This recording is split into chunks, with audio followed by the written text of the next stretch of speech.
Krishna Hare Hare, Hare Rama, Rama Rama, Hare Hare. Hare Krishna. Thank you for joining. Welcome to our fifth canto Bhakti Yoga class. So in the last 2-3 classes, I think 4 classes. So we discussed about the different divisions and subdivisions of the entire Bhumandala. This is our entire universe, which is spherical in shape. That's why it is called Brahmanda. So that Anda manifested from Brahman. Sarvam Kalau Idam Brahma. That's why it is called Brahmanda. Brahmanda means not the Anda of Lord Brahma. Brahmanda actual meaning is that Anda manifests from the absolute truth, the supreme Brahman. So that's why it is called Brahmanda. So in that Brahmanda, there are 14 planetary systems, out of which one is called Bhuloka. And that Bhuloka is called as Bhumandala in the Bhagavatam. Its another name is Bhumandala. So within that Bhumandala, there are so many divisions, subdivisions. So we discussed about all these things. We discussed about there are 7 islands, 7 dvipas, surrounded by 7 oceans, and surrounded by Swarna Bhumi. The yellow one is the Swarna Bhumi. That is surrounded by Loka mountain, and that is surrounded by Aloka Varsha, and that is surrounded by empty space, and that is surrounded by universal shell. These are different things. And Loka mountain in height goes starting from the Bhumandala, from the surface of Bhumandala all the way up to pole star or Dhruva Loka. That is the topmost point of Swarga Loka. So this is like solid mountain, like a water tank. Overhead tank is there, na? Like that. Inside the tank only we have Bhuloka, Bhurloka, Swargaloka. So here, this entire portion on the surface of the Bhumandala, that is called Bhuloka. From here to here, this intermediate portion, that is called Bhurloka. And usko upar jo bhi hai, that is Swargaloka. Like 2 braids, in between there is some jam. The bottom braid is Bhuloka, the upper braid is Swargaloka, in between the jam is Bhurloka. So that is understanding. So whatever stars, whatever constellations, and whatever rashis, nakshatras, the Vulkas, Ketus, this, that, everything that we see in the night, everything is within this Loka mountain only. In this empty area, the cylindrical area, everything is in that only. Nothing is outside of that. This is what Bhagavatam says. So this is the 3D universal image. So this is the Bhumandala with all the divisions, subdivisions. They are like this. Little close up. This is Mount Meru. This is the first island, first ocean. Second island, second ocean. Third island, third ocean. Fourth island, fourth ocean. Fifth island, fifth ocean. Sixth island, sixth ocean. This is 7th island. In the middle there is Manasutra mountain, above which the sun travels. This is 7th ocean. This is the Swarna Bhumi. This is Loka mountain. This is Aloka Varsha. Okay. And this is empty space, something like that. Different divisions are shown. Little close up. These are their names. Jambu Deepa, Plaksha Deepa, Shalmala Deepa, Kushat Deepa, Krauncha Deepa, Shaka Deepa, Pushkar Deepa, and the oceans. We have studied about all these things to the extent they are mentioned in the Bhagavatam. Not beyond that, whatever in the mentioned in the Bhagavatam, that much we saw. And a quick summary of all the things. The 7 dvipas, 7th one including Manasutra mountain, the 7 surrounding oceans, their measurements, dimensions, etc. After Pushkar Deepa, after sweet drinking water ocean, we have Sarna Bhumi. After that, we have Loka mountain. After that, Aloka Varsha. After that, free space. Afterwards, 7 universal coverings. After the universal coverings, Brahman. After Brahman, Vaikunthas.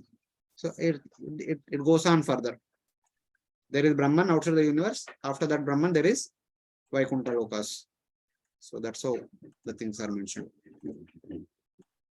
Same thing, like this is the first Dvipa, first ocean, second Dvipa, second ocean, third Dvipa, third ocean, fourth Dvipa, fourth ocean, fifth Dvipa, fifth ocean, sixth Dvipa, sixth ocean, seventh Dvipa. In the middle of seventh Dvipa, there is Manasutra mountain. On top of that, there are 4 cities in 4 directions. Indra city in the eastern direction, and Yama city in the southern direction. This is Varuna city in the western direction. Soma city is in the northern direction. These cities will be again mentioned in the 21st chapter. Later on, we will see in one of the future presentations. The sun travels above this mountain in a circular fashion day in, day out.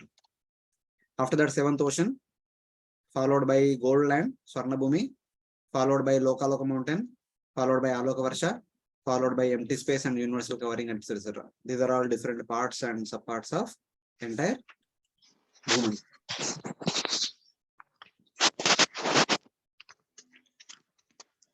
Hare Krishna, Prabhuji.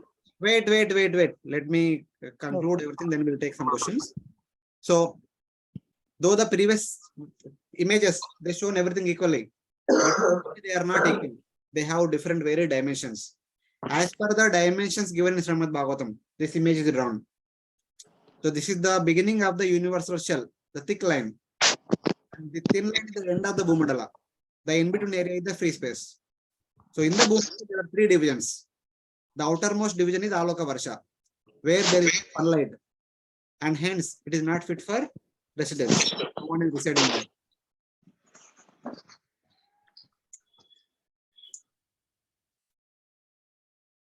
Sorry. Okay. This is Aloka Varsha, and here is the Lokaloka mountain, which is actually blocking the sunlight, which is inside from going outside. That's why this place is not meant for residence. And this is Lokaloka mountain. And inside everything is Loka Varsha, where people can stay.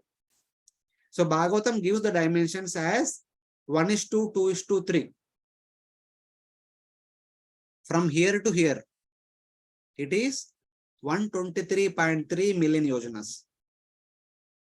And from here to here, the gray portion, 82.2 million yojanas. And from here to the center of the circle, 41.1 million yojanas. 41.1 into 2, 82.2. From here to here is 1, here to here is 2. 41.1 into 3, 123.3. That is here to here. So this is 41 and this is 82. 82 plus 41, 123. Plus this is another 123. 123 plus 123, 246.6 is the outer radius of the Bhumandala. And from here to here it is 246.6. From here to here it is 246.6. Total? 500 million. No. 490 is 490. 493.2.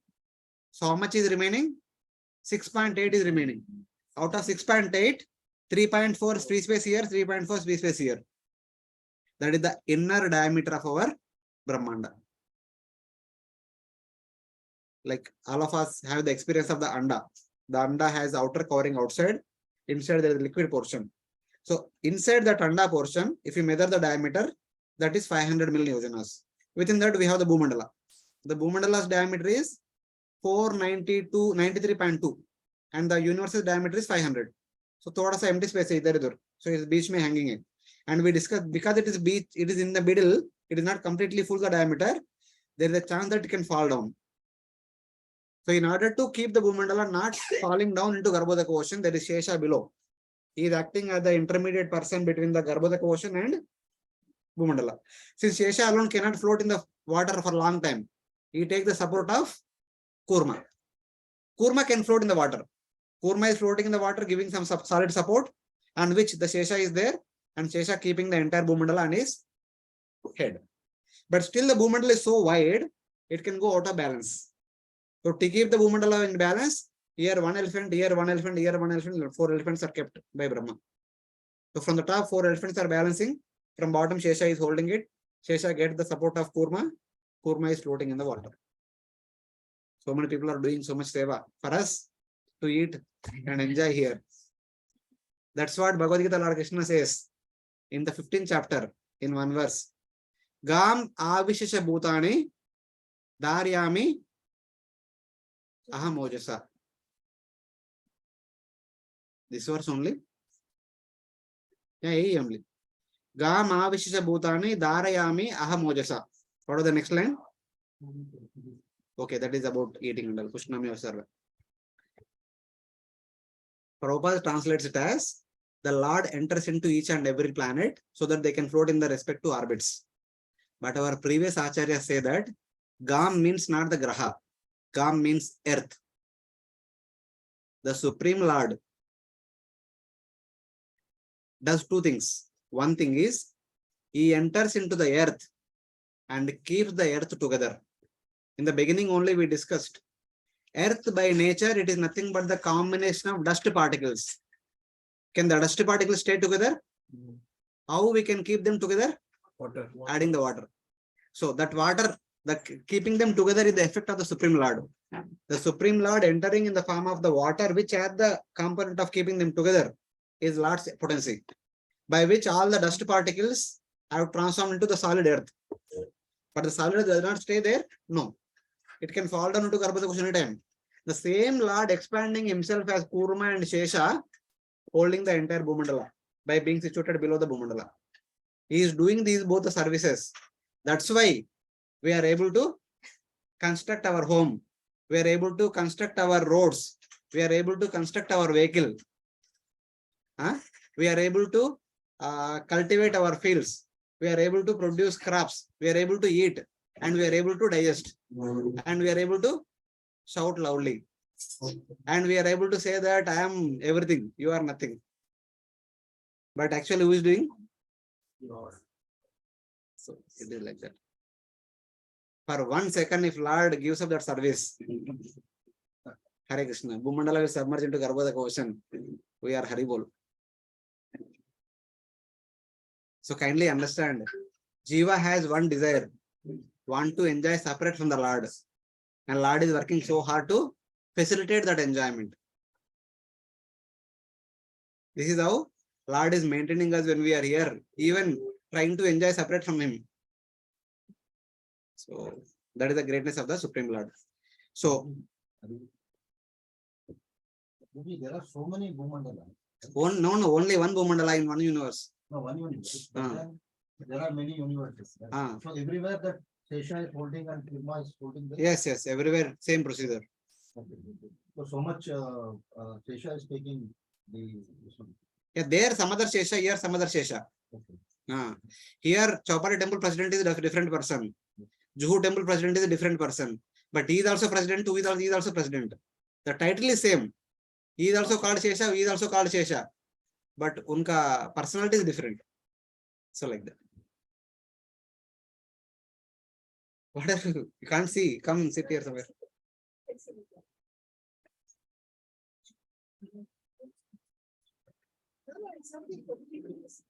2 hours difficult. You sit this side. You can take this chair and bring it further. You can.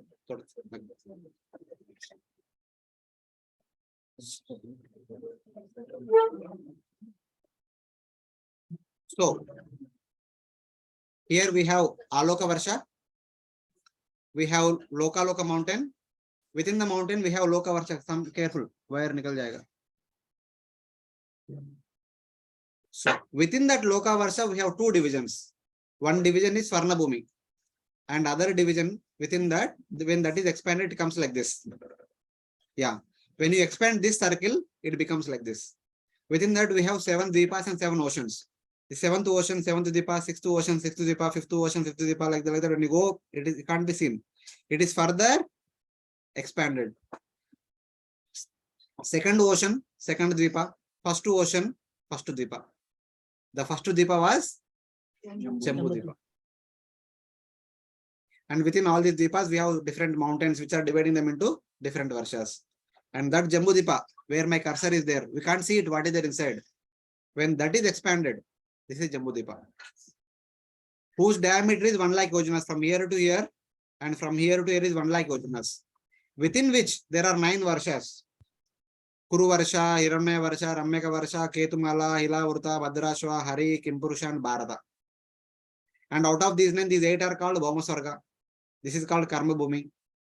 And we also saw how Ganga descending and flowing through all different parts of Jambu Dvipa. On top of Mount Meru, how different devatas have their townships, all these things we saw.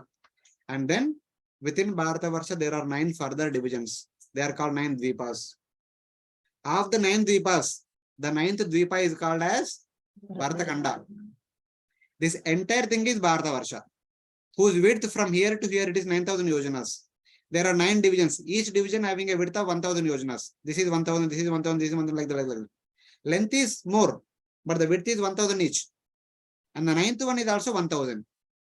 Though it is supposed to be like a bow shaped, small bow shaped, but somehow at some point of time, because of the intervention of some people, that bow shaped earth, remaining part is submerged by the ocean. In the middle, it formed like a globular shape. That globular shape, Bharatkhanda, is our earth globe. Okay, and which we are residing. And in this earth globe, this is North Pole. And India is here. India is here. Okay, able to see? Yes. Here, small, not so clear, but whenever scriptures they say that Asetu Himachalam. Normally, a typical Indian may say that from the Himalaya mountain to Ram Setu. That is normal understanding of a typical Indian. But from scriptures, Asetu Himachalam means from where the Setu is constructed from Rameshwaram, the outermost point. When you see from the top view, in the spherical earth, the Setu is at the outermost point of this earth globe. From here, all the way up to the greater Himalayas. This entire thing is called Bharata Varsha according to scriptures. Instead of calling it Bharata Varsha, they say Asetu Himachalam. From the Setu to Himachal. That Himachal is not our Himalayas. That Himalayas in the scriptures is, all the scriptures talk about Himalayas, no? That Himalayas is this Himalayas. Whether it is Ramayana, Mahabharata, Bhagavatam, Vishnu Purana, Vayu Purana, Garuda Purana, whichever Purana. If they are mentioning something called Himalaya, that is this Himalaya, where my cursor is there. Not the Himalayas on the northern boundary of India. Okay, that is Bharata Varsha.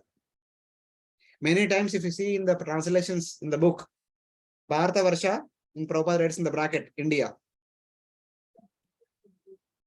All over from the beginning of the Bhagavatam till the end, Prabhupada writes, Bharata Varsha means India.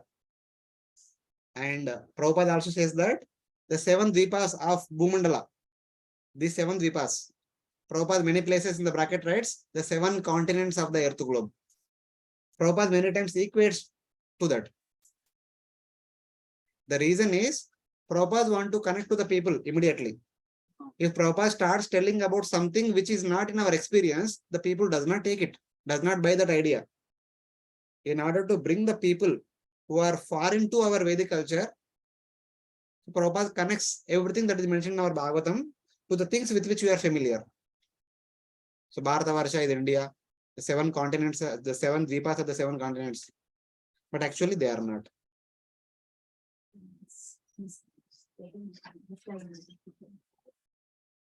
So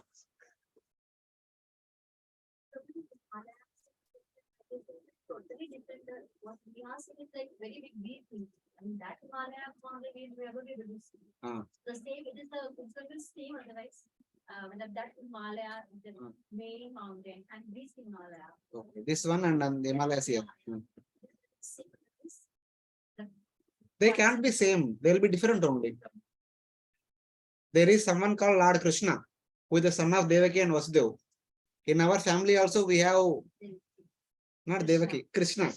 Some of our kids are named Krishna. Will both are same?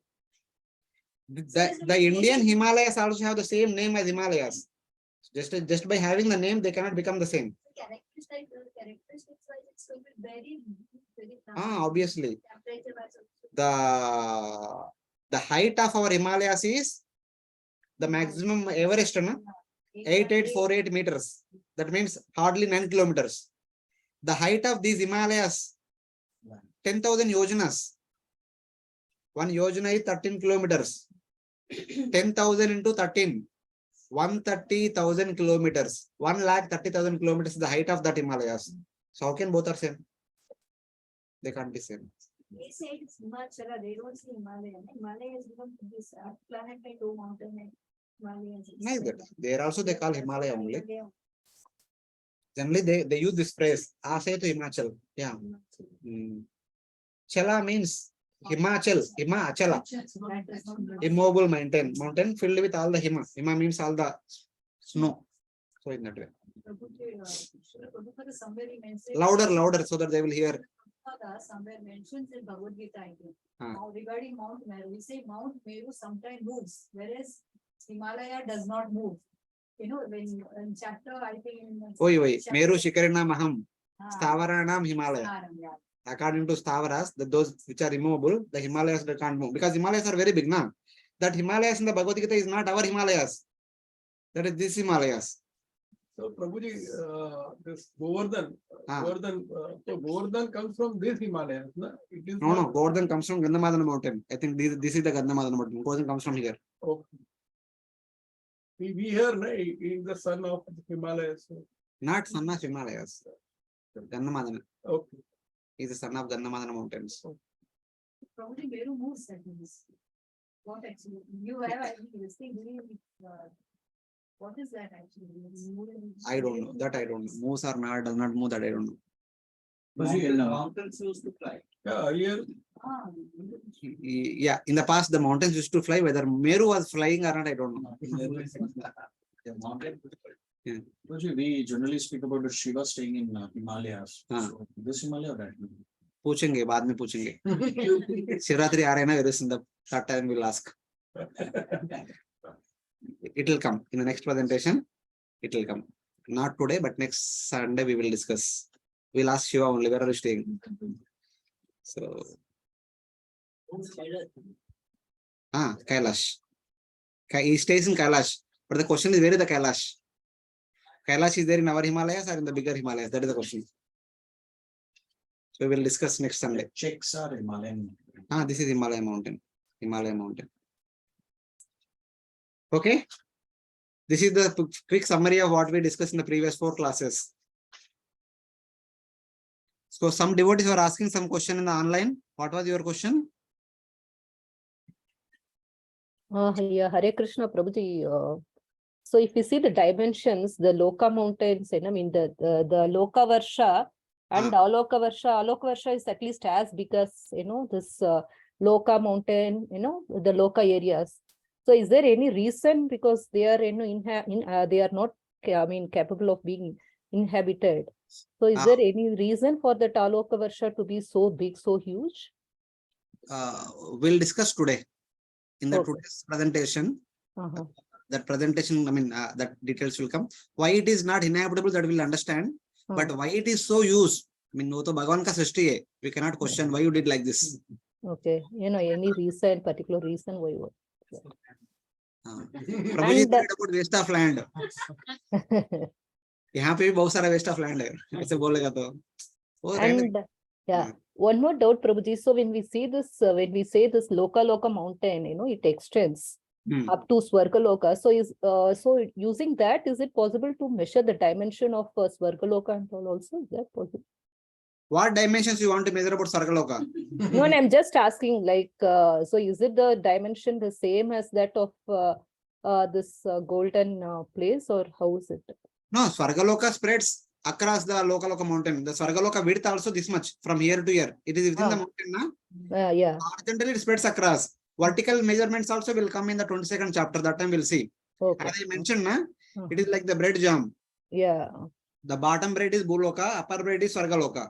In between there is jam. The jam is very small. Bhuloka is only small area. Swargaloka big enough. Okay. Okay. So other devotees, any other devotees online have questions? If we are done with questions, we will continue. So that first part of the presentation is over. Now we will get into the second part of our presentation. So there is a book compiled by Srila Vadiraja Tirtha. He is one of the scholar in the line of Madhvas. And the book name is Bhugola Varnanam. And this Bhugola Varnanam will give us some points which were not mentioned in the Bhagavatam, some missing points. So with the combination of Bhagavatam and Bhugola Varnanam, we will have complete picture of the, at least if not complete, good and appreciable picture of the Bhumandala. That we will try to see today and the next Sunday also. So of course, all these things are different things are there. We will not see. So, oh, that I don't know. Oh, it's okay. Whichever Mata. We are only interested in his book. He was born in 1480. He was there all the way up to 1600. He lived for 120 years. He is that Acharya who changed the Paryaya from 2 months to 2 years. So that the Paryaya will come after every 12 years. He is the first person who did Paryaya for 5 times. And next, our recent, he also did 5 times. He had 5 times. Mm. Whereas He he the- had 7 or 6 times. 5. He the 5 times. The recent Swami also 5 times. Paryaya. Every 12 years, they keep changing the. See, Paryaya is basically Madhvacharya installed the deity of Udupi Krishna. The responsibility of worshipping the deity in their temples, it is only sannyasi does. In our temples, we all brahmacharis and grasas does. Whoever second initiated, they does the deity worship and all dressing and offering bhoga and worship. There only sannyasi does. So he created 8 matas. There are 8 sannyasis. So one sannyasi is supposed to do deity worship for 2 months. So 8 to just 16 months, like 1 year, 4 months or something like that. Then again, the next repetition will be there. So they thought that it's too less time to go out and preach. 1 साल के अंदर वापस आना चाहिए. अभी एक बार गया तो ट्रैवल करते करते करते चतुर्मासी में एक जगह पर रहने का ऐसा बहुत टाइम लगता है. So Vajra Tirtha changed it to 2 years. They will stay 2 years in Udupi and then travel here and there for 7 to 14 years. 14 years is a good amount of time to preach. They can travel length and breadth of the entire India, travel into all the holy places. That's how they used to do the past. So he changed it. So after every 16 years, they will get their term to worship the deity. That is called Paryaya. So from Vajra Tirtha's many pastimes, this is the famous pastime. Just like anywhere, when a person becoming famous, there are some people who cannot tolerate. So generally Vajra Tirtha used to prepare the bhoga, would keep upon his head the Supreme Lord, he is worshipful deity is Lord Vayagriva. He would come and accept that bhoga. Half of the bhoga he would eat and half would remain. And that is the meal for Vajra Tirtha for that entire day. He would not take anything else from outside here and there.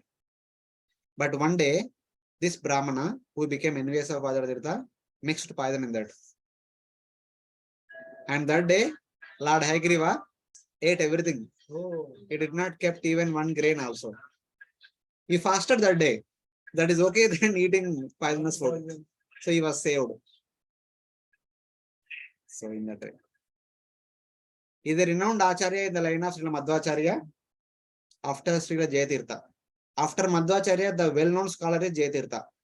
After Jayatirtha, the second well-known scholar is Srila Vajrayatirtha. Like in our Sampradaya, the first level well-known scholars were Rupa Goswami, Sanatana Goswami. The second level well-known scholar was Jiva Goswami. The third level well-known scholar was Vishnu Chakravarti Tagore. So like that. Madhvacharya Goswamis, Jayatirtha Jiva Goswami, and Vajrayatirtha Chakravarti Path. So something like that. And he talks about the universe in his book known as Bhugola Varnanam. And he says that I was supposed to become the Vayu in my next life. Currently, I am taking training under Vayu. So Vayu can go anywhere in the entire universe. I have traveled to every nook and corner of the entire universe. So I can describe about the universe. Saying that, he talks about the entire universe. So he says, Brahmanda, he is the hollow golden shell. Brahmanda is hollow golden shell. In the Bhagavatam, we also say it as Hiranyanda, golden egg. It is fully round in every direction. Its internal diameter or internal width is 500 million yojanas, which we were discussing from the beginning. And within that Brahmanda, in the middle, there is a vast land spread across the diameter of the sphere. It is situated just above the Garbhodaka ocean. And it consists of 3 parts. That Bhumandala will have 3 parts. This is the Brahmanda, the spherical Brahmanda. The lower portion is occupied by Garbhodaka ocean. Just above the Garbhodaka ocean, we have the Bhumandala, which has 3 parts. The first upper portion is occupied by ether. in the universe. The first part is called circular earth. Second part is called Andatamas. Third part is called Ganodaka. According to Vajra Tirtha, the three portions of the Bhumandala are called as Vrittakara Prithvi, Andatamas, Ganodaka. In the Bhagavatam, we are calling them as Loka Varsha, Loka mountain, Aloka Varsha. This Ganodaka is Aloka Varsha. Andatamas is Loka mountain. And this Vrittakara Prithvi, circular earth, is Loka Varsha, which includes 7 Dvipas, 7 oceans, Swarna Bhumi, etc. etc. Same, only name is different. Oh, hota hai na? One person only, the parents call with one name, uncles call with another name, the grandparents call with one name, friends will call with another name. So, apna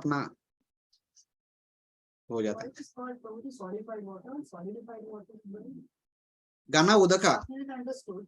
Gana means solidified. Udaka means water. Yeah, but then Ice, maybe, sorry. that is the layers, no, probably 7 layers Where 7 layers? after. Kaun se 7 layers? Aloka mountain, that layer you are talking about, right? Which layer? Beyond Aloka. The 7 layers empty covering. space, The 7 coverings are layers. outside outside this universal shell. The 7 layers are here. Prabhuji, Andatamas is Aloka. Prabhuji, This Andatamas is Aloka Varsha. No. Andatamas is Loka mountain. Okay, And Ganodaka is Aloka Varsha. This from here to here is Aloka Varsha. okay. The Nandadu. Dark area. solidified water, you said, right? They call it as solidified water. The layers of the universe is a solidified water. Mataji, layers to Brahmand ke bahar rahega. This is Brahmand ke inside hai. Brahman ka covering hai na layers. That is outside. Ah. This golden line is there, na? That is Brahmand, that is covering. Then the empty space is also there. That is solidified water. What it is actually again means.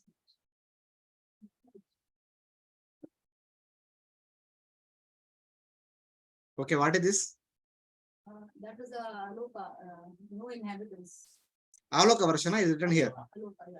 So this portion is Aloka that they are calling as Ganodaka there. That is And this portion is Loka mountain that they are calling as Andatamas. This portion is Loka Varsha that they are calling circular earth. Vrittakara Prithvi. why it is called solidified water. Abhi, wait, it will be revealed. What Gana Udaka, the translation I have given, solidified. They call everywhere the Ganodaka only. The literal meaning of Ganodaka is solidified water. Yes or no? Gana Udaka. Gana means solid. Solid. द्रव्य रूपा, घन रूपा, वायु रूपा. बचपन में यही पढ़ाई किया था हमने स्कूल में. घन रूपा means sugar is in घन रूपा, water is in द्रव्य रूपा, liquid form, and air is vayu Rupa. Liquid, solids and airs, these are the 28 elements, 108 elements. The periodic table we have these 3 varieties only. Some of the elements are solid in nature, some of the elements are liquid in nature, some of the elements are gaseous in nature. So these are 3 principal characteristics. Gana means solid. They are calling something. Eventually everything will be revealed. Don't try to get everything one step only. You be patient. When you make a rangoli, it will not come at one go. You put dots first, then connect the dots with lines, then make boxes. Once boxes are ready, you put red color here, orange color here, violet color here, yellow color here, this color there, white here. Then at the end, it looks beautiful. So you need to have patience. So the third region, they are calling it as Ganodaka. Why they are calling, we'll understand later on. The second part is called as Andatamas. Why they are calling, we don't know as of now. We'll understand later. The first one is called Vrittakara Prithvi or circular earth, because it's circular in shape. So in that way. And this is the universe on the other side. So now their dimensions are given. The circular earth has a width of at the radius of 35.71. Dark region has a radius of 71.43. Ganodaka has a width of 142.86. Adding all these things, 35.75, 71. And this plus this, 107. This plus this, 250. 250 the total radius of the Bhumandala. This is circular earth. This is Andatamas. This is Ganodaka. So in Bhugola Varnanam, they are in the ratio of 1:2:4. Its radius from here to here is 1 times, it is 2 times, it is 4 times. In the Bhagavatam, they were in 1:2:3. This is Loka Varsha in the as per Bhagavatam. This is Loka mountain as per Bhagavatam. This is Aloka Varsha as per Bhagavatam. Dimension thoda idhar udhar hai. But within Loka Varsha, whatever 7 Dvipas are there, they are same. उसके बाहर जहाँ पे लोग नहीं रहते उसका आगे रहेगा, ज्यादा रहेगा, कम रहेगा, फायदा क्या, कुछ प्रॉब्लम नहीं, थोड़ा उधर ऊपर नीचे चलेगा. So it's like that. Now you are getting. So this is Loka Varsha according to Bhagavatam. This is Loka mountain and this is Aloka Varsha. Here they are calling it as circular earth, region of darkness and solidified water. Okay. In the Bhagavatam, we saw the Loka Varsha will have 7 oceans and 7 islands. And surrounding them, there is Varnabhumi. But in the Bhugola Varnam, they say that within Varnabhumi, there are 3 divisions. One portion is Varnabhumi. Surrounding that, there is Vajralepa.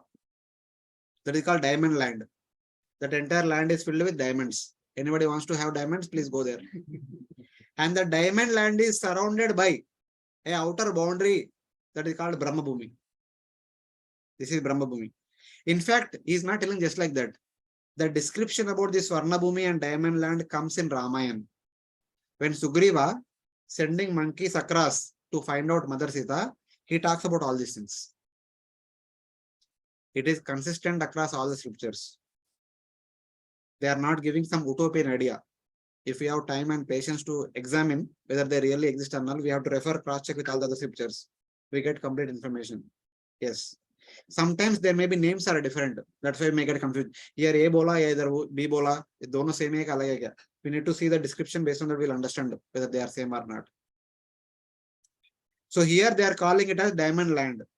Ramayana calls it as Jatarupa Shila. What do you understand Jatarupa Shila means? Yes, Jata means air. Stone in the form of it. Shiva Yeah. means stone. Stones in the form of Jata of a Rishi. The Rishis have Jatas, na? They don't comb. They live behind the hair. It becomes like a Jata. So the stones in this area will be like the Jata. They will be going like this, like this, like this, like this. So like these are all diamonds. The entire land is filled with diamonds. Sugriva calls it as Jatrupa Shila. So it's like that. So this is about the circular earth with some additional features. The Swarnabhumi becomes into Swarnabhumi plus Vajralepa plus Brahmabhumi. All 3 are part of that circular earth only. Means here they are going into more details. Bhagavatam gives a general picture. Here we get more detailed picture of the same things. Then after circular earth, as you go outside, we get to Adatamas. So what is Adatamas? After that we come to Ganodaka. So now the description is there. Adatamas and Ganodaka. Beyond Brahmabhumi, there comes Loka mountain. Bhagavatam also the same, na? After Sarnabhumi, there comes. But here within Sarnabhumi, there are some divisions, but finally Loka mountain should come. Loka mountain came. After Loka mountain, there is a pit of darkness. That pit of darkness is called Andatamas. Because that pit of darkness is called Andatamas, that name also includes Loka mountain also.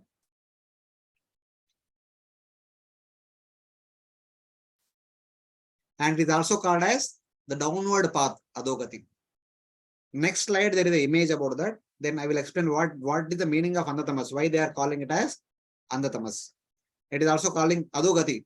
We generally say, na, inka Adogati ho gaya. Ada means down. Adogati means going towards Naraka. So in that way. The principle of darkness, which is the region of complete darkness, extends even higher than the Loka, which is 5.16 million yojanas. They are telling that the Loka mountains are about 5.16 million yojanas in height. But, or some height. But the darkness, the region of the pit of darkness goes further than the Loka mountain. Their depth is more than the height of the Loka mountain. The total depth is about 5.16 million yojanas. Like that they are saying.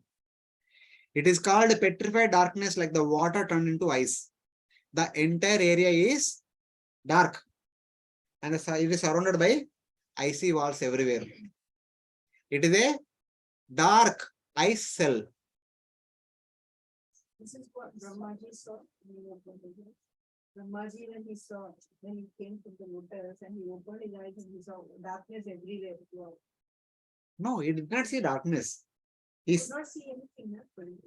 He could not see anything means he could not see any other living entity. It was bright, everything. When the lotus came out of Lord's navel, the lotus was brightly shining like the light. It was shining. Brahma appeared on top of that. Brahma only sees water, which is what you can say, turbulent. The turbulent water below. And from the turbulent water, there comes a lotus. And he sees himself. He only sees three things: himself, the lotus, and the turbulent water. And also the wind is flowing like anything, a tornado kind of thing. That's all. There is light around, but he can't see any other living entity. So it is like that. He can't see anything means he can't see anyone else. He only seeing himself and the lotus and the water and air. Anyway, he can't see in that way. On the mountains and all, everything was there. No, that time nothing was there. It is Brahma who created 14 planetary systems on the lotus. That time you only saw literal lotus. Just lotus was there, coming out of the ocean, Garbhodak ocean. Okay.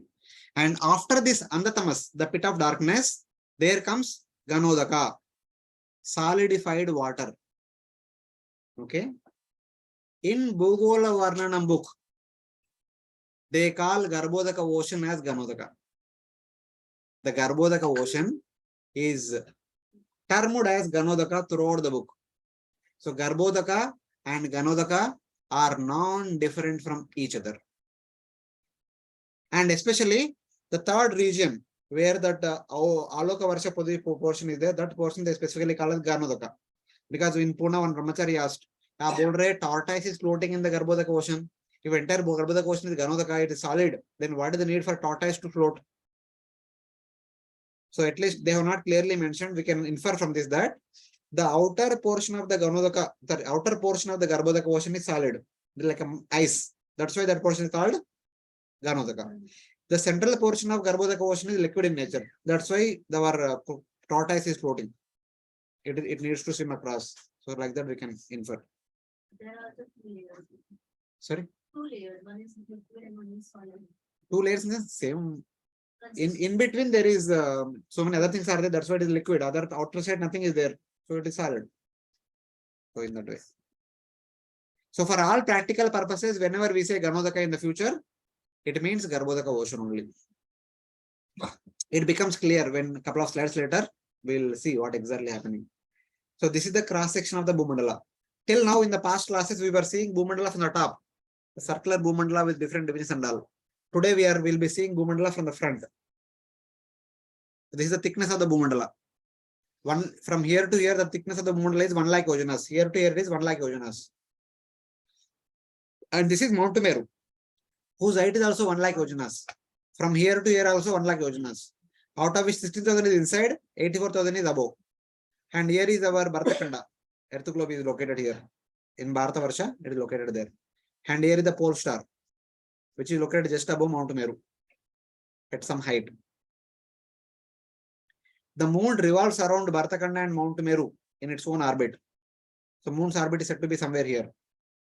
The sun revolves around Mount Meru at a farther distant. Sun's orbit is at far. They will be revolving here. And in the Bhumandala, we have 3 divisions. From the center of Mount Meru to the beginning of the mountain is called Loka Varsha. This is Loka mountain. After the mountain is Aloka Varsha. The Loka mountain starts from the Bhumandala, goes all the way up to the height of pole star. Okay. Because sun is here. The sunlight is spread everywhere. But here there is a mountain. Because of this mountain, this side it will be darkness.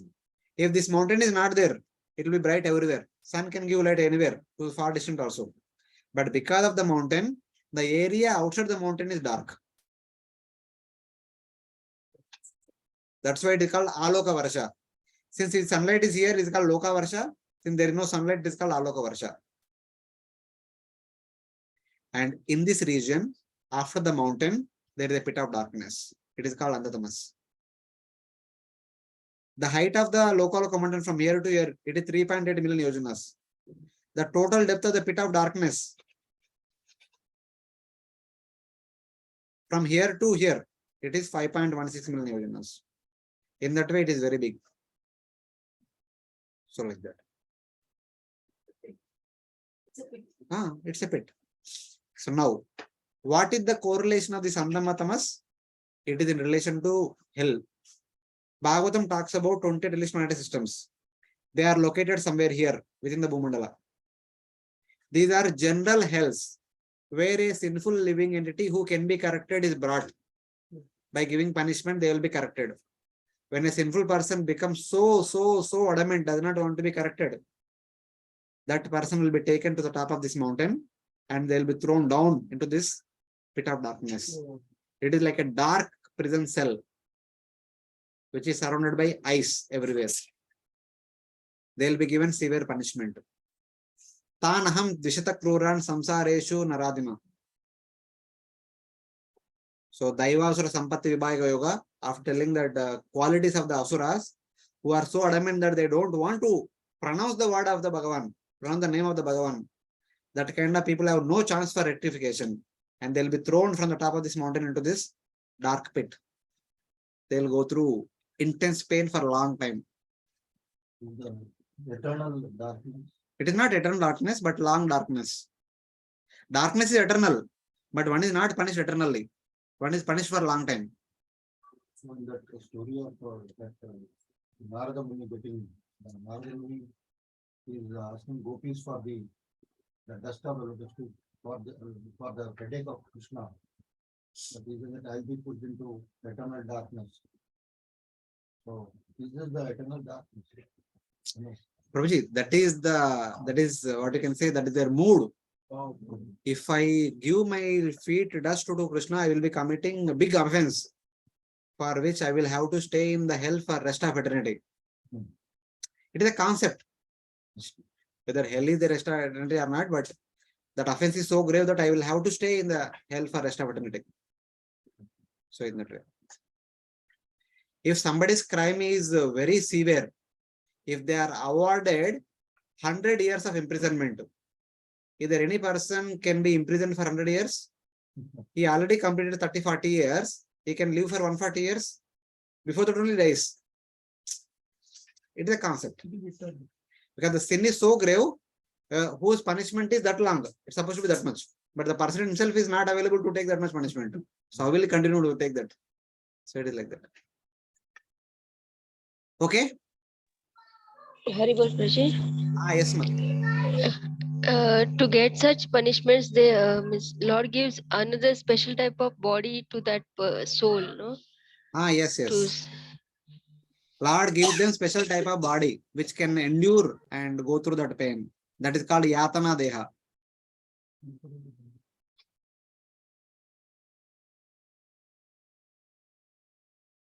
It's between death and birth. Yeah, between death and birth. That Yes. Between death and birth. Okay. So now, Prabhuji. Ah. So this pit of darkness and hellish abodes are different, na? Yes. The hellish planets that are mentioned in the Bhagavatam are here. They are located here. The pit of darkness is located outside Lokaloka mountain. And this is for all the asuras who are like below us, like those seven. Not only for them. For us also. For those people who have some hope to be corrected, they will be sent here. Okay. For those people, there is no hope to be corrected, they will be sent here. Oh, okay. So hellish abode is for those who can be corrected, and pit of darkness is for those who cannot be corrected. Yes.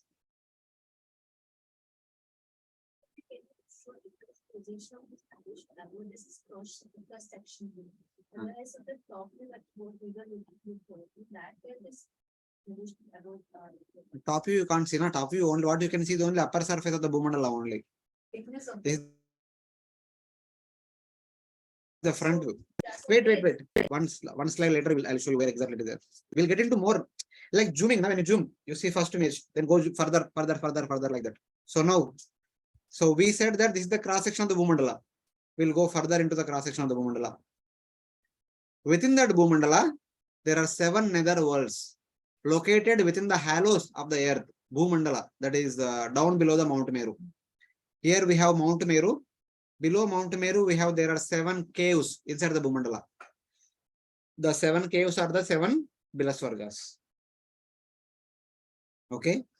And below Patala Loka, the Bhumandala further extends. But that part of the Bhumandala is completely stony type, rocky Bhumandala.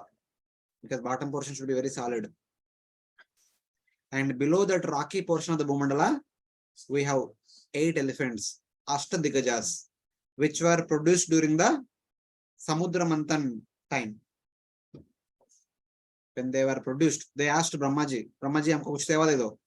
Brahmaji ने बोला जाओ भूमंडल के bill नीचे जाके भूमंडल को थोड़ा सा ले लो, आपका सर के ऊपर नहीं, आपका क्या बोलते हैं, बाहों के ऊपर रखो. So they came down and they kept the Bhumandala upon their shoulders. They are also, in addition to Kurma and Shesha, the 8 elephants also are there below, taking the weight of the entire Bhumandala. So like that. And at this place where the 8 elephants are there and where Patalaloka is there, where the Raki Bhumandala is there, that is the place Yamaraj stays. The Yamaloka is located there. Just above the 8 elephants, just below Patalaloka. That is where Yamaloka is situated, which is surrounded by a big moat, many yojanas wide and deep. That moat is Vaitarani river, which is terror to the sinners. When the human beings are dead, they'll be taken by Yamadutas all the way up to this Vaitarana river. Then they'll be thrown into the Vaitarana river. That Vaitarana river is made up of blood, pus, mucus, urine, stool, all these things. It is filled with lot of insects. Not tortoise, lot of insects and snakes and other things. If a person had given some charity while living, that person, especially giving the charity of a cow, when he is thrown into that Vaitarna river, the cow will come and helps him. He will board onto the cow and cow will swim across and takes this person across the Vaitarna river. That's why if you have noticed, in the Antyeshti ceremony, the Shraddha rites, a cow is given charity to the priest or the Brahmana. If the real cow is not given charity, they make cow out of, yeah, some people make out of gold or some silver. People in general make out of atta. Atta, yeah. That they don't do. Huh? They don't. It's just See, the principle is followed. Anybody can do that. See, Mataji, everyone cannot give silver cow or everyone cannot afford. For those who cannot afford, they will make atta cow and they will give in charity. And later on, they give some Lakshmi to the priest, whatever Lakshmi they discussed in the beginning only. Generally, the charity should be given without any prior discussion. In the past, the cow is given in charity when a priest performs Shraddha rites. Not just cow, even cow will dress with jewels. Everything. It's all according to the capacity of the performer and according to their sense of understanding of the religiosity. It all matters. So everything contrasts are there. Contrasts the power. So even Atakas power is when you give gold. So, what is more? moat means a water canal. Moat means basically there is a building. Surrounding that building, there is a moat. In the past, the kings, their palace used to be there. Surrounding the palace, there is a moat. In that moat, there used to be crocodiles, so that the enemy soldiers would not attack the palace. If they have to attack, they have to cross through the water. If you swim in the water, there is a crocodile. And from the kingdom, if they want to go out, they put a bridge, a makeshift bridge like this. Then they go out. When they go out, again they close it, open it. Again, when they want to come in, again put it. Normally, it is. So in those days also. Yes, it was there. It was there. So it is like that. There are thousands of hells, such as Raurava. Here in this hellish planetary system, there are thousands of hells. But out of which 18 are prominent, 28 are prominent, those names are given in the Bhagavatam, which are meant for punishing the sinners for different kinds of sinful activities. The hellish planetary systems are situated beneath the Patala and just above Garbhodaka ocean. That is their location. And odd earth here finds support on Adishesha's head. So beneath hellish planetary systems, we have 8 elephants, beneath them Shesha, beneath them Kurma, beneath them Garbhodaka ocean. Like that, one below the other, all these different things are indicated. So now let us see. This is the cross section of the Bhumandala, whose width is 1 lakh yojanas, 100,000 yojanas. From here to here, 100,000 yojanas. Here we have our Mount Meru. From the surface of the Bhumandala above, it is about 84,000 yojanas. Below it is 16,000 yojanas. And below Mount Meru, there are 7 bilas. They are called 7 bilas Swargas. Atala, Vitala, Sutala, Talatala, Mahatala, Rasatala, and Patala. Sorry. The 7 are called bilas Swargas. Swarga because they have a lot of opulence, lot of wealth. Yes. Not more beautiful, they are more opulent than Swarga. More.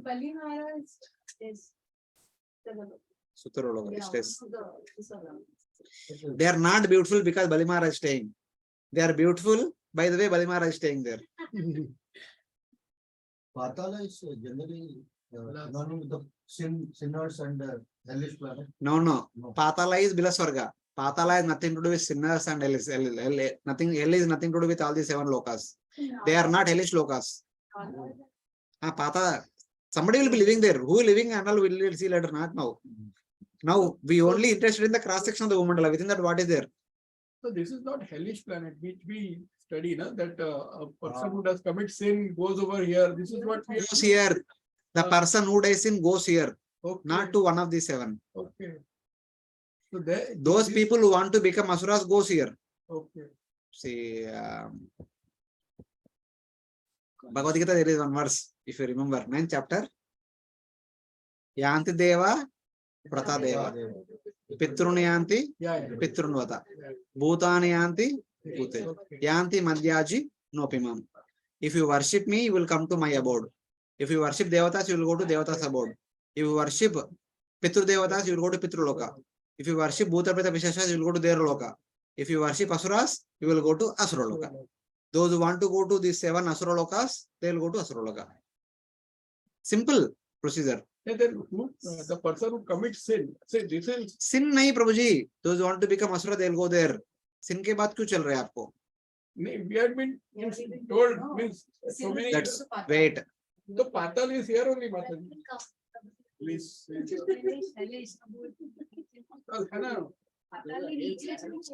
Wait. Whatever you know from your number of years, whatever you learned, keep outside the door. अभी मैं जो बोल रहा हूँ भागवतम के हिसाब से, if you want to learn Bhagavatam, come with empty minded. Whatever you know, keep it outside. That is good. So that you can focus. The 7 lower planetary systems, Atala, Vitala, Sutala, Talatala, Mahatala, Rasatala, Patala, are meant for Asuras. Whether they are doing sin or piety, it is material. It is meant for them, that's all. What they are doing is up to them.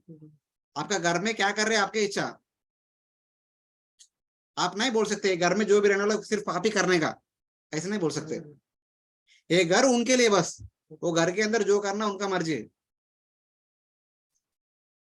जो भारतवर्ष के अंदर पाप करेंगे मृत्यु के बाद उनके यहाँ पर लेके आएंगे, नरक लोक में लेके आएंगे, यहाँ पर उनको पनिशमेंट मिलेगा, दंडित किया जाएगा।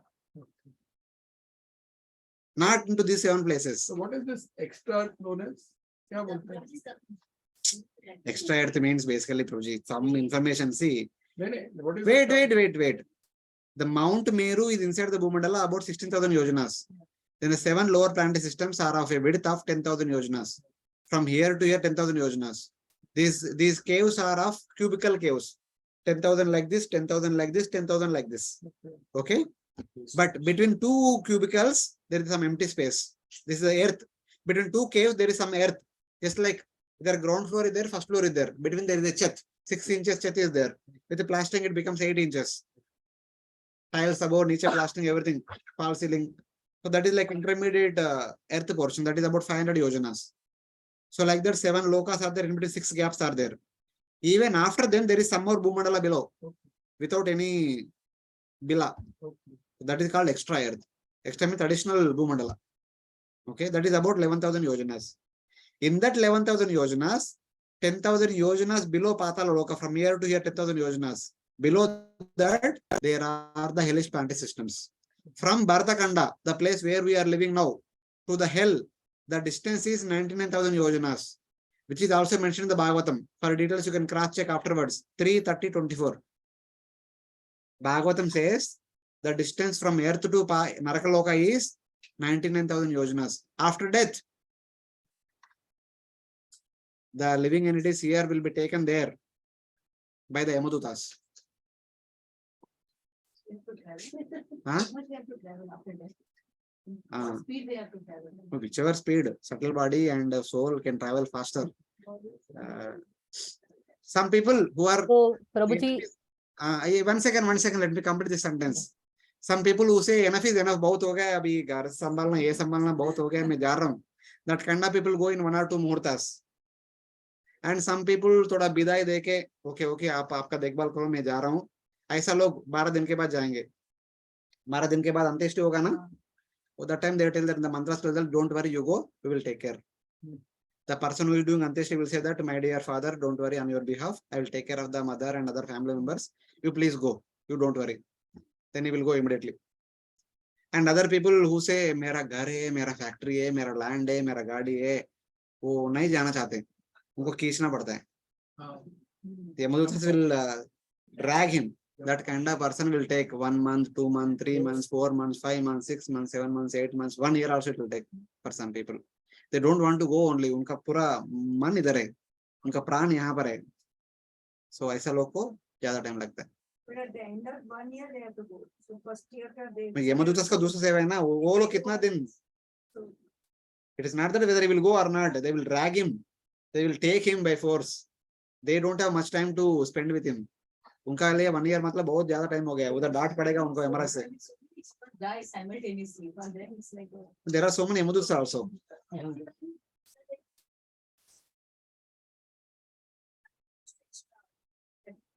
That is sinful. That is for a person who is very sinful.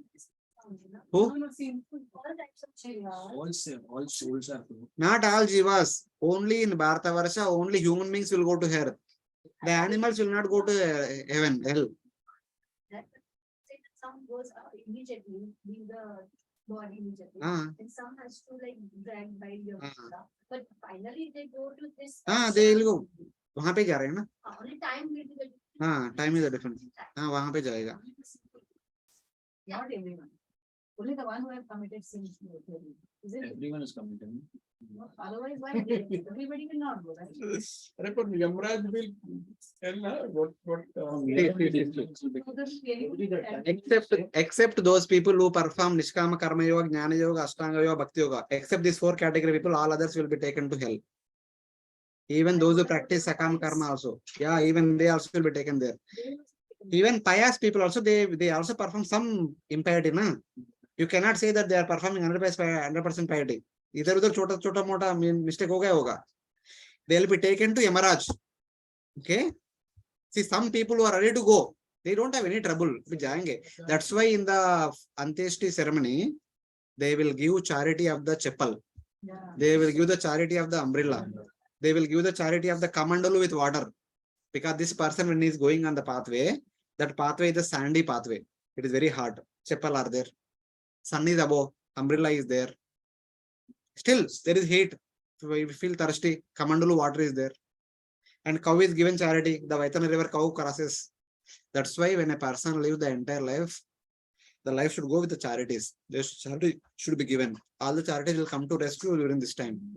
Then the person will go to Yamaraj. And Yamaraj says, okay, my dear boy, you have done 99% of pious activities. Very nice. You have done 1% of sinful activities. A 1% of sinful activities, after 10 years, you have to suffer in the hell. for 99% of the pious activities, you can live in the Swarga for 1 lakh years. So which one you want first? And generally they say that whichever is less, they say, thoda hai na, let me go through it and then go to the next one. Same thing happened with Nruga. Yamaraj told Nruga that you have performed unlimited, uncountable pious activities. But एक mistake गलती किया. एक ही गाय को दोनों ब्राह्मण को दान दिया. That was not his mistake. That was. It is a mistake. Okay.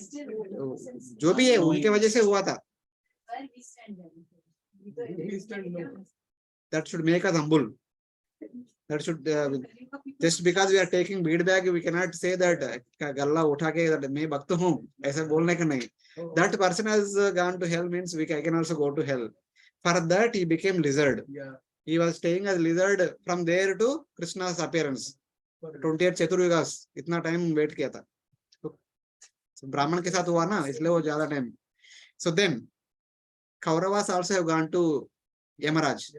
And Yamaraj told that, my dear boys, you have done 99% of sins, but 1% piety hai. What is that? You have died in the battlefield of Kurukshetra. And also, hearing the words of Bhishma and Vidura, you performed some Vaishnava Yajna. Okay? For which you can stay in heaven for 3,300 years, something like 3,500 years. So which one you want first? And they said, we want to go to heaven. So they went to heaven immediately. Later on, Yudhishthira Maharaj, after ruling for 35 years, when he went to heaven, he saw Kauravas everywhere. So Madhvacharya writes in his commentary on Mahabharata, they enjoyed in the heaven for so and so many years.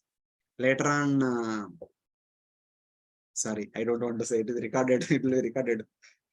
Later on, they will all appear as Brahmanas. Okay. In the family of Mayavadis. And that Bhima, who killed all the Kauravas during the battle of Kurukshetra, will again appear as Madhva. And because they all appeared in the Brahmana family, he will also appear in the Brahmana family and defeat them through the philosophical debates and send them to eternal hell. Because by appearing in the Mayavada Brahmana families, they rejected the form of Supreme Lord. Mayavadi, Krishna Aparadi.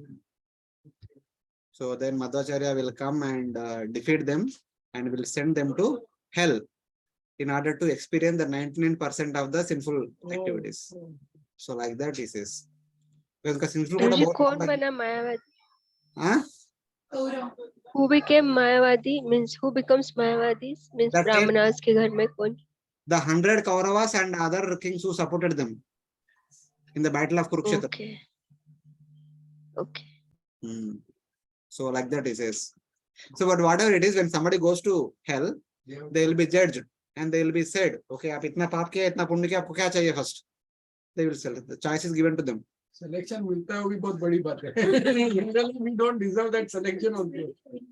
To understand this nature, they were fighting at the Adharma side, still they got to heaven. Whereas 1%. He is innocent, something happened with him and he was sent to hell. Who? But No, he did it with Brahmanas, na? Brahmana was dissatisfied. he did not, but then his intention was what? That's what See, they were wait. very- A king need to be vigilant or not? He's a king. He's not an ordinary king. He's a monarch. No, he was vigilant. It is the cow He is that not came to vigilant. the other side. Still, he should be vigilant means what? How much vigilant one can be? That And much. that's what- To that much. If you read Swargarohana Parva, when the 5 Pandavas and Draupadi were going above the Himalayas, one by one falling down. Yeah. What was the conversation that took place between Bhima and Yudhishthira Maharaj? Yeah. Pandavas were pious throughout the life, but there is one small mistake because of which they are falling down. Dharma is so subtle. Itna easy nahi. Vidura's this thing also that Rishi told him, Yeah. it was a spot for him. Oh, chota sa insignificant mistake hai. He had to be born as a Shudra's son. So it is like that. I'm going to go, I think. See, from our side, we don't have any hope. We don't have. We only have one hope. Nityananda Prabhu's mercy, not Krishna's mercy. Krishna is not there to show us mercy. The only one person who can give us mercy is Nityananda Prabhu. Or is represented in the form of Guru. I mean, if they say अभी क्या बेचारा इतना कष्ट कर रहे हैं, थोड़ा सा करो, थोड़ा पास करो इसको. That is the only hope. Guru and Nityananda Prabhu only are our hope. Chaitanya Mahaprabhu busy in his own leela. वो जो कबीर के अंदर ही बिजी है वो. And Radha Krishna, they are busy in the what is say in the Radha Kund, Shama Kund. So no one has time to look after us. The only one person who has time to look after us is Nityananda Prabhu. And best part is because they are born in Kali Yuga, so we will get more of scope also, because it's an easy way to do it. I don't know easy way or wrong way.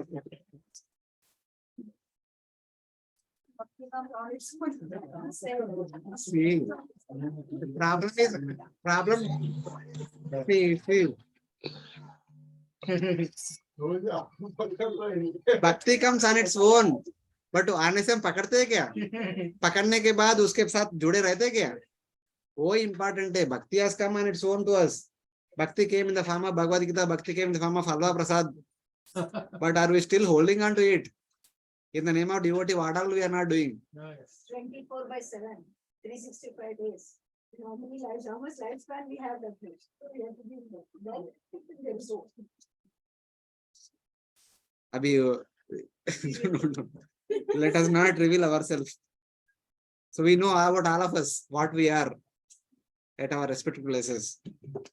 Externally, we are putting nice tilak, decorating very nicely our face and putting kantimala and putting nice clothes and getting a lot of respect. Everyone respects Prabhuji, Prabhuji, Mataji, Mataji, this, that. You are sincere devotee, senior devotee, Vaishnav, Vaishnav, that, this. We don't know what's happening inside. We only know, no one else knows. So but anyway, that is a different thing. So these are 7 Bilaswargas are there in the Bhumandala. Below that Narakaloka is also there. Below that 8 elephants are there. They are carrying the weight of the Bhumandala. I have shown 8 means in 8 directions 8 are there. In one side we can only see 5. So this is this side, this is this side, this is front side, this is some this side like that. Okay, this is 16,000. These are 70,000, and in between gaps are 6,000, 3,000, and remaining Bhumandala is 11,000. From here to here 10,000. This last 1,000 area mein we have hellish planetary systems. So from Bharatakanda to hell is 99,000 yojanas. Utna dur chalna chahiye. If we don't take bhakti seriously, we also have to go. If we take bhakti seriously, we can avoid going there. We'll take birth again anyway. We may not complete bhakti in this lifetime. We will take birth again to continue that bhakti. But it is Like maybe our 7 generations are benefited. So like, are they also somewhere benefited by like? yeah, they will be benefited. Wherever they may be, a devotee will go to them and give them Bhagavad Gita or halwa, No, after khichdi halwa. after that. Benefited means they will not directly go to spiritual world. They will be brought to Vaishnavas association. उनका नावा उनको ही चलना पड़ता है. Their next birth. हाँ, in their next birth. हमारा नावा हमको ही चलना पड़ता है, कोई और चलाते नहीं.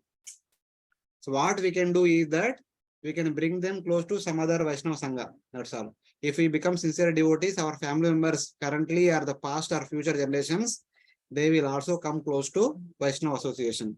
That Sukriti we can create. उसके बाद उनको ही करना पड़ता है, बाकी सब. So तो है. We have to fly our own aeroplane. That is Aeroplane is the नया thing. उनका हमारा नावा हमको चलना पड़ता है. Aeroplane you can't drive. So there is a pilot, separate person. But नावा तो हमको चलना पड़ता है. छोटा नावा, एक आदमी बैठ सकते हैं अंदर. So it's like that. Okay, this is our entire universe in which the Bhumandala is there. This is the circular earth, Vandatamas and Ganodaka. And then there are 7 lower planetary systems. You are late, you missed all the fun. So here there are 7 lower planetary systems. Below we have hellish planetary systems. And below we have 8 elephants, Ashtadigajas, which were produced during Samudra Manthan. Below them we have Shesha, the one who is holding the earth, temple president. And below that we have Kurma, who is floating in the water. So it is like this. And surrounding the universe, we have 7 layers made up of earth, water, fire, ether, ego, and Mahatattva. Able to see? So the picture is supposed to be like this. There is Garbhodaka ocean. In the Garbhodaka ocean, our Kurma is floating. Half the kurma is inside the water, half the kurma is above the water. So he can act as a solid surface for the Shesha. I'm taking my support, Shesha will be there. And above Shesha's head, we have 8 elephants. And above that, we have the entire Bhumandala. All these people combined together, carrying the entire Bhumandala. What was the shloka from Bhagavad Gita? Loudly. This is how he is holding the Bhumandala. By becoming Kurma, Vishnu Tattva. By becoming Shesha, Shakti Avesh Avatar. By becoming Ashtadikajas, Vibhutis. Okay. And also entering into the Bhumandala and keeping it together as the cohesive force. That's how he's holding the entire Bhumandala together and holding it above the water so that all of us can construct our homes, roads, buildings, and all the things, malls, halls, everything, and enjoy here. So it's like that. In this, where is the exact location of the local mountain? The mountain is here. The mountain starts from here, it goes here. Okay. But it is around 500 million yojana. 500 million yojanas from here to here is 500 million yojanas. No, Around the circular earth, this second portion is there, this is local mountain. Okay. The mountain goes like this. It is circular mountain, it is a cylinder, like over a tank. But it has got a height, right? Its height is all the way up to मेरा cursor. यहाँ चालू होता है यहाँ तक है its height. Polestar तक. Yeah. Up to Polestar. So this is the picture of the Bhumandala with respect to Garbhodaka ocean within the universe. And in the book, in the Bhugola Varnanam book, this is the picture they draw. So this is the circular earth. This is the black one is local mountain. That's why they are calling Anatamas. This is Ganodaka, the solidified water. And literally it is Garbhodaka. And below we have 7 lower planetary systems. This is hellish planetary systems, 8 elephants, Shesha, Kurma. And here Shishumara planetary systems. In Bhagavatam, Prabhupada says it is like the dolphin. And in Madhva, they say it like scorpion. Shishumara. Then here we have Dhruvaloka, Maharloka, Janaloka, Tapaloka, Satyaloka. And here is Vaikunta. This Vaikunta we will discuss later on. It comes later on when we come to 23rd chapter, that time we'll discuss what is this. And this is earth layer. And this is water layer, fire layer, air layer, ether layer, Ahankara layer, Mahatattva layer. So like that, all the 7 layers are there around our universe. This is our Brahmanda. Hare Krishna, Prabhuji. Wait 1 second. What is your question? Yeah, this is water. This is inside the water. Inside water. This is outside water. That is also made up of water. Yeah. Yes, Mataji, go ahead. So every universe has a Bhumandala, Mandala, and all the upper planetary down below See, everything. in our universe, as per its dimension, there are 14 planetary systems. One among them is Bhuloka or Bhumandala. So like that, every universe, there will be divisions. As per the size of the universe, the number of divisions would be more or less. But similar variety of divisions will be there. The different divisions are meant for a different type of the people. The But Bhumandala. Bhumandala is there in every universe. Yes, it will be there.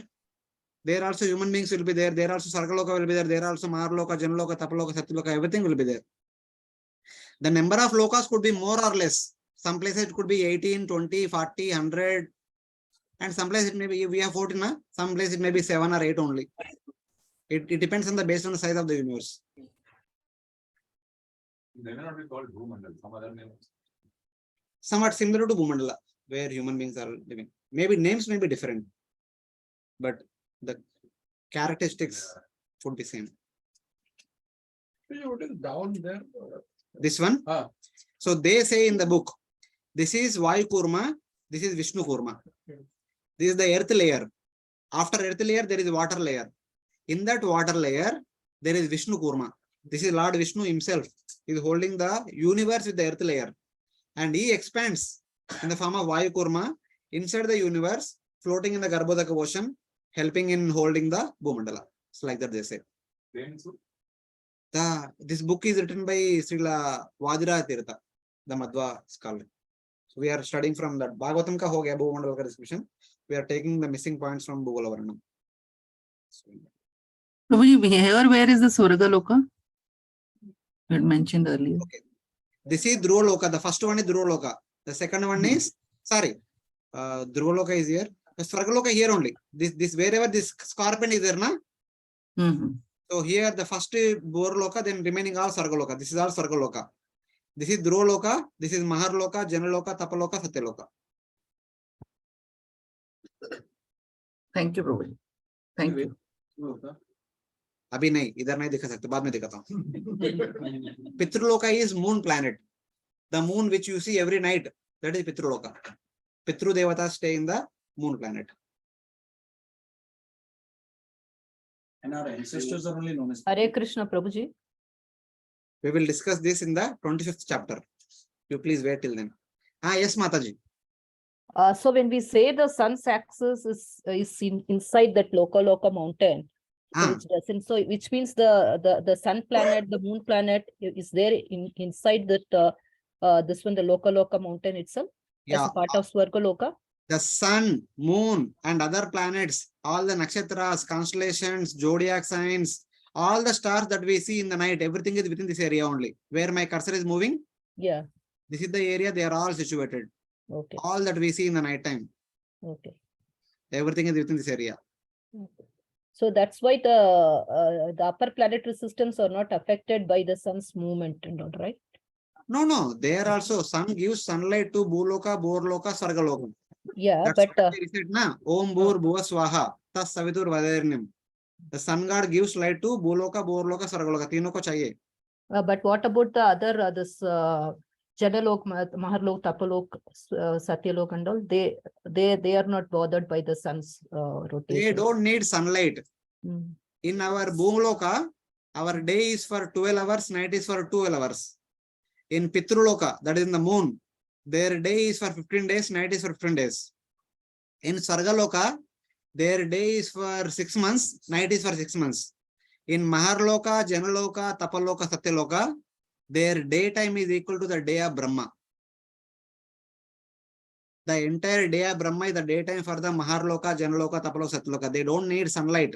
And they don't have anything called day and night because of sunlight. The entire day of Brahma, they will be there in the upper 4 planets and performing different mystic activities. And at the end of the day of Brahma, there will be Pralaya caused by 11 Rudras. The 14 planet systems are destroyed. All these great personalities like Bhrigu, Vasishtha, Pulaha, Kratu, aided by Brahma, they all enter into the body of Garbhodaksha Vishnu. They take rest for entire night of Brahma. In the next day, again, lotus comes, Brahma appears, and Brahma manifests all the other sages. So like that, they will continue to do their activities. Their entire day is the day of Brahma, their entire night is the night of Brahma. So it is like that. Okay, thank you, Prabhuji. And one more thing, Prabhuji, so just as the entry to different, Bhoma Swarga, the other Swargas are through the Bharata Varsha. So the entry to the different Bila Swargas also through the Bharata Varsha only, through the activities one perform in this one. See, from anywhere they can go anywhere. But since we are living in Bharata Varsha, we need to talk about from here where all they can go. इधर से उधर जाने के लिए क्या करने का? From Bhuloka, if you want to go to Goloka, we need to practice bhakti. From Bhuloka, if you want to go to Sargaloka, we need to practice Devata worship. From Bhuloka, if you want to go to Pitruloka, we need to worship Pitru Devatas. From Bhuloka, if you want to go to Bhuta Preta Pishashas, we have to worship Bhuta Preta Pishashas. If from Bhuloka, if you want to go to Asaraloka, you have to worship Asuras. Simple. If you want to become engineer, we have to join engineering college. If you want to become doctor, we need to join medical college. By joining engineering college, we cannot become doctor. So it is pretty simple. And is there any time, a lifespan for the people in Bila Swarga, Prabhuji, just as the Bhoma Swarga, they have 10,000 years, something like that, they have in the Bila Swarga also? Yeah, Bila Swarga, if they remain peaceful, they can live for one Manvantara. Oh, such a long period. If they start fighting with Devatas, they'll be killed in the battle. Okay. Hmm. Okay, Their so lifespan is also one Manvantara. And so from there, just as one comes down to the Bharata Varsha from the heavenly planet, so is there anything like that? They have to again come back to Bharata Varsha and then do. Okay. So Ultimately, one has to come to Bharata Varsha. There they can practice bhakti properly. Even a small lifespan, one can come back to Godhead. So it's like that. Thank you, Prabhuji. Haribol Prabhu ji. Ah, yes. Haribol. Yes, हाँ yes. प्रभु जी, मतलब मैंने ऐसे सुना था एक lecture में, जब भी डेथ होता है कोई डिवोटी का भी, तो हाँ. वो सोल को सब मतलब सब लोगों से पास होना पड़ता है गोलोक जाने के लिए. तो if one gets attached somewhere, that soul will stay there. Is it? See, that and all I don't know. How will they go under? It depends on their choice. See, whether they go directly or passing through all the lokas, it's up to the individual choice. It is between him and the Supreme Lord. We don't know. No, actually, I heard that soul has to pass through all this. Then Not has to. If they want to, they will pass through. If they don't want, they will not go. okay. If you remember, Srimad Bhagavatam, Canto 2, Chapter 1, Chapter 2, talks about how a Ashtanga Yoga practitioner also can leave body if they only have some 7 days, very small lifetime. That's what the question of Parikshit Maharaj. If somebody has only less time, how can they perfect their life? There are 2 ways possible, either by practicing Ashtanga Yoga or by practicing Bhakti Yoga. In Ashtanga Yoga, again, 2 ways. There is Krama Mukti, there is direct Mukti. Those Ashtanga Yogis who are pure in their heart, who don't have any desire in the material world, by practicing Ashtanga Yoga, immediately, instantly, they can pierce through Brahmarandra and passing through all the 14 lokas, they can enter into Brahman without any lag, without any delay. But for other Ashtanga Yogis who still have some desire, have a intuitiveness to see what is there in other lokas, Brahmalok kya hai, Maharlok kya hai, they need to go through all the lokas. They go to different lokas, spend some time, and eventually they go to Brahman. That is called Krama Mukti, step by step Mukti. It all depends on the desire of the person. That's all.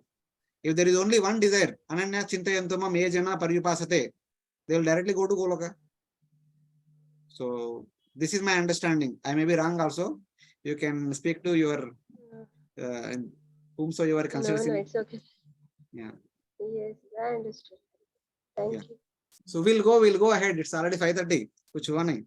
Below the earthly planetary system are 7 subterranean realms named Atala, Vitala, Sutala, Talatala, Mahatala, Rasatala, and Patala, which do not receive sunlight and which are inhabited primarily by demoniac living entities. To reach the first one must go 80,000 miles downward through underground tunnels. At successive depths of 80,000 miles are the remaining 6 netherworlds, all of which are fully developed underground civilizations. In the 4th level downward, Talatala Loka, lives the magical architect Maya Danava, who has designed many brilliantly decorated cities where proud materialists reside. Below the netherworlds are the 28 hellish planetary systems. The demigod of justice, Yamaraj, judges the unrighteous human beings after their deaths and sends them to one of these planets. There, errant souls are administered appropriate punitive measures corresponding to their misdeeds.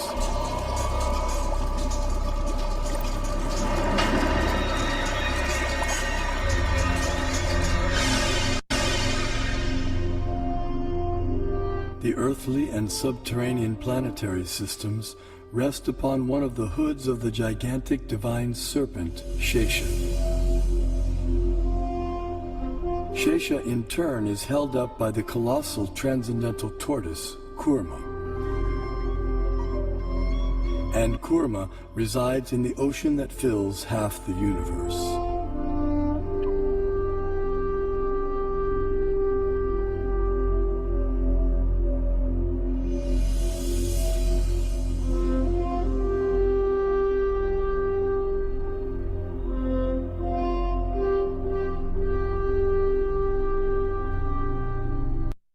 That Kurma and Shesha are looking at us. मैं आपके लिए इतना कर रहा हूँ, आप थोड़ा सा भक्ति करो, आप वापस जाओ, आपके लिए मैं सब कुछ कर रहा हूँ, करके they are looking at us.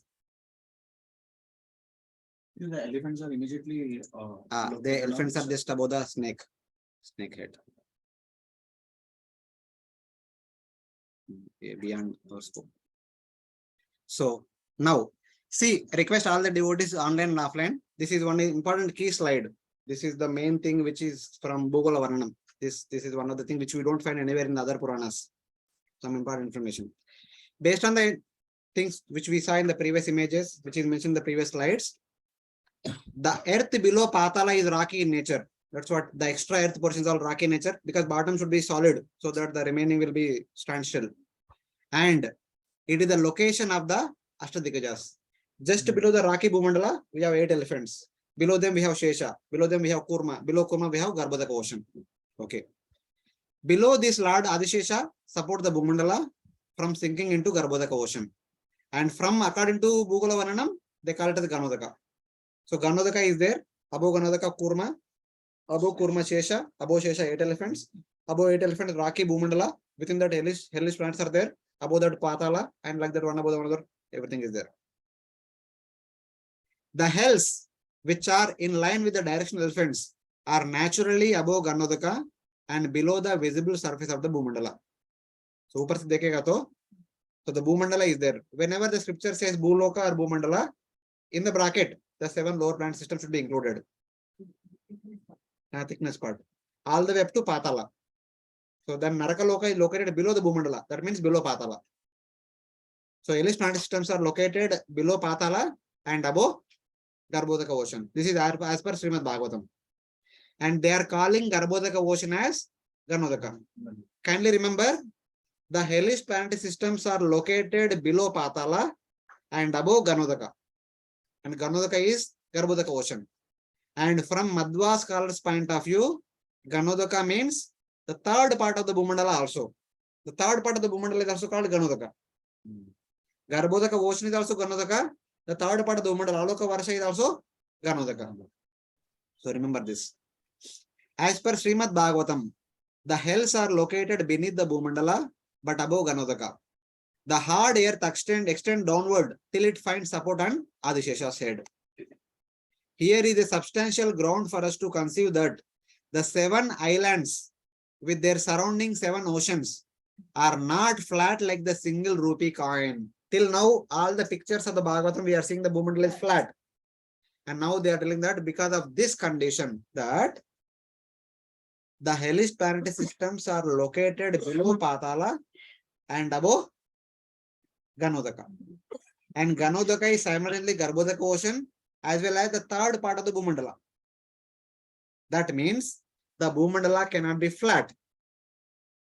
This is the flat Bhumandala. This is circular air. This is Loka mountain. This is Aloka Varsha. And in the thickness, we have Atala, Vitala, Sutala, Taratala. Almost at the bottom, we have hell. The hell is supposed to be below Ganodaka, which is there above also, which is there below Garbhodaka ocean also. They say that, but the Bhumandala take the shape of a terrace type of structure. Thus, Pushkara Deepa is 2 lakh yojanas lower than the upper edge of the basket like Bujambu Deepa. And the surface of the Ganodaka, beyond the region of darkness, that is third portion, Aloka Varsha, is in line with the Pushkara Deepa. The location of the hells is slightly located above this line. So whatever is mentioned in this particular slide, I'll show you pictorially. This is the meaning of terrace type of structure. Terrace type of structure means gopuram or umbrella. When you open the umbrella, how does the umbrella look like? Like this. It is not flat like this. It is thoda sa. Yehi ho raha hai na. Central mein thoda upar hai, gradually as you go outside, coming down. This is inverted terrace, cricket stadium. In the center it is below. As you go outward, it is becoming bigger and bigger, higher and higher. Like this. This central portion will be like this. As you gradually go outward, it becomes gradually lower and lower. Bhumandala is supposed to be like this. This is Jambu Deepa, this is Plaksha Deepa, third Deepa, fourth Deepa, fifth Deepa, sixth Deepa, like that. That is the understanding of the Bhumandala as per Bhugola Varnanam. So till now, the Bhagavatam pictures indicates like this. This is Garbhodaka ocean. There is Kurma, Shesha, 8 elephants. This is the thickness of the Bhumandala, within which we have Loka Varsha here, Loka mountain, Aloka Varsha. And they are calling this Aloka Varsha as Ganodaka. So now, and the Loka mountain, why, what happened? The Loka mountain moves from here all the way pole star, all the way till the pole star. This is the Loka mountain, goes all the way here to here. So now, the hellish planet system which are located here, according to Bhagavatam, they are supposed to be below Patala. Yes, they are below Patala. And they are above Ganodaka. There is one Ganodaka here. This is Garbhodaka ocean. There is another Ganodaka here. This one and this one is another Ganodaka. If this is Ganodaka, they cannot be two separate. They should be one only. Okay? They became one Ganodaka. And then Bhumandala cannot be like this. Bhumandala is supposed to be like this.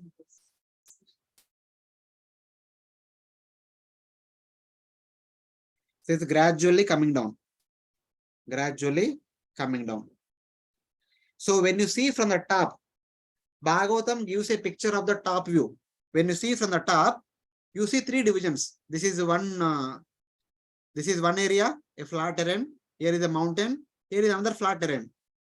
Even if it is like this also, you see the same thing from the top. When you see from the top, if something is like this, you can't find the distinction. You see it is like a flat area, something like that. Then, if you go one step ahead, the actual picture of the Bhumandala is like this. This is actually Garbhodaka ocean. Third portion is actually Garbhodaka ocean only. The Garbhodaka ocean is solid in this portion. It is like ice solid. But in the middle portion it is watery. And this Loka mountain is actually not coming from the Bhumandala. It is actually coming out of the Garbhodaka ocean. It is actually not a rocky mountain. It is a ice mountain. And when it is said that the pit of darkness, it is a pit of darkness actually inside the Garbhodaka ocean. It was said that it is like a petrified darkness surrounded by the icy walls. The Garbhodaka ocean here itself is Ganodaka. It is ice. In that ice, Samundra ke andar, if you put a hole, it is obviously pit of darkness and filled with all ice. Who can survive there? So people are thrown from the top of this mountain into this icy room, dark icy room. So they'll go through intense pain. So it's like that. So this is the overall picture of the Bhumandala along with the Loka mountain from Bhugola Varnanam. Bhagavatam only give the top view picture. And here they give front view plus top view all mixed together. It will be like this. It is not only just Bhugola Varnanam. It is there in the Vayu Purana. Even Ramayana talks about it.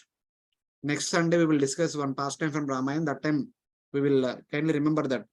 It says that Sugriva says that when you go towards eastern direction, you pass through all the 7 islands. After that, you will come to a fiery land. Sugriva calls the Swarna Bhumi as the fiery land. The yellow, because both are yellow in color. Na? Gold is also like fire. After that, you will come to Jatrupashila. After that Jatrupashila, if you go further, you will see Shesha.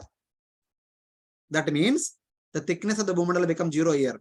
After going here, when you look downward, when you look further, will someone see the Shesha or not? There is a gap. Ah, there will be gap. This is separate and this is separate now. There is a distinction between those two. As soon as you see Shesha holding the Bhumandala, come back. Don't go further. There is nothing afterwards. Is it true? Sugriva tells that group of monkeys which are supposed to go in the eastern direction. So it is like that. So we need to refer to multiple scriptures to get concurrence between among the scriptures. It is not some utopian idea of somebody is telling whatever they want, not like that. So the case that Lanka could have been somewhere else, not this Lanka. This Lanka is not Lanka. Lanka is different and this Lanka is Sri Lanka is different. Yes, both are different. All the drums. Prabhuji? All. No, Ram Setu is Ram Setu only. Ram Setu and everything is there. What we say, okay, this is a part of the. And that is a Ram Setu only. It will further go all the way up to Lanka. Okay. Lanka is far away, not Sri Lanka. Okay. Sri Lanka is still part of Bharatakanda, which is part of Bharata Varsha, which is part of Jambudvipa. Lanka is outside Jambudvipa. It is not part of Jambudvipa. That's what Bhagavatam says. Jambudvipasya cha rajan Upadipan Astau Eka. Upadvipa means they are subcontinent. They are not part of Jambudvipa. There are so many islands surrounding Jambudvipa. So in that way. Prabhuji is here. Sanskrit. Prabhuji, Hare Krishna. Hare Krishna. So according to this, this Bhugola Varnanam says that Bhumandala is divided into 3 parts. But actually we see part of it is all is already this Ganodaka, Garbhodaka ocean. Yes, And these two Loka mountains are arising from Garbhodaka ocean, right? So yes. still are they considered part of Bhumandala only because their origin is from Garbhodaka ocean, right? No, it is not like that. Bhumandala means all the Puranas give the picture of the Bhumandala. You see it on the top. When you see it on the top, you see everything. You see this side portion also, you see the mountain also, you see in between the land portion also, Meru mountain, all these things you see. So once someone who is seeing from the top, for him the whole picture is the Bhumandala picture. But one who comes in the front side and sees, then they will understand, okay, this is part of Jambudipa, this is part of the Bhumandala, the central Bhumandala, this is part of Garbhodaka ocean, etc. So it is, then in that case, that even the pole star needs to be a part of the Bhumandala, right? When you see it from the upper surface, this one, because the Loka mountains covers the pole star also. no, it's not like that. From the above Satyaloka, even that will come under. Yeah. But see, something you need to see separately. These are all like at one level, na? That is a different level. Top means from which top, then where we are actually. Oh, pole star ke upar jaake dekhega to. For your right, but then if you just go again. You have to go further height, then only you can see outside area. Na? Then you have to go again. Satyaloka says. No problem. Go to Satyaloka and see, look downward. Everything is like a one kind of a one land. From there. It looks like, because you don't see the lower and upper portions. Everything we see is like a plateau only. That is the picture given in the Puranas. So in that way.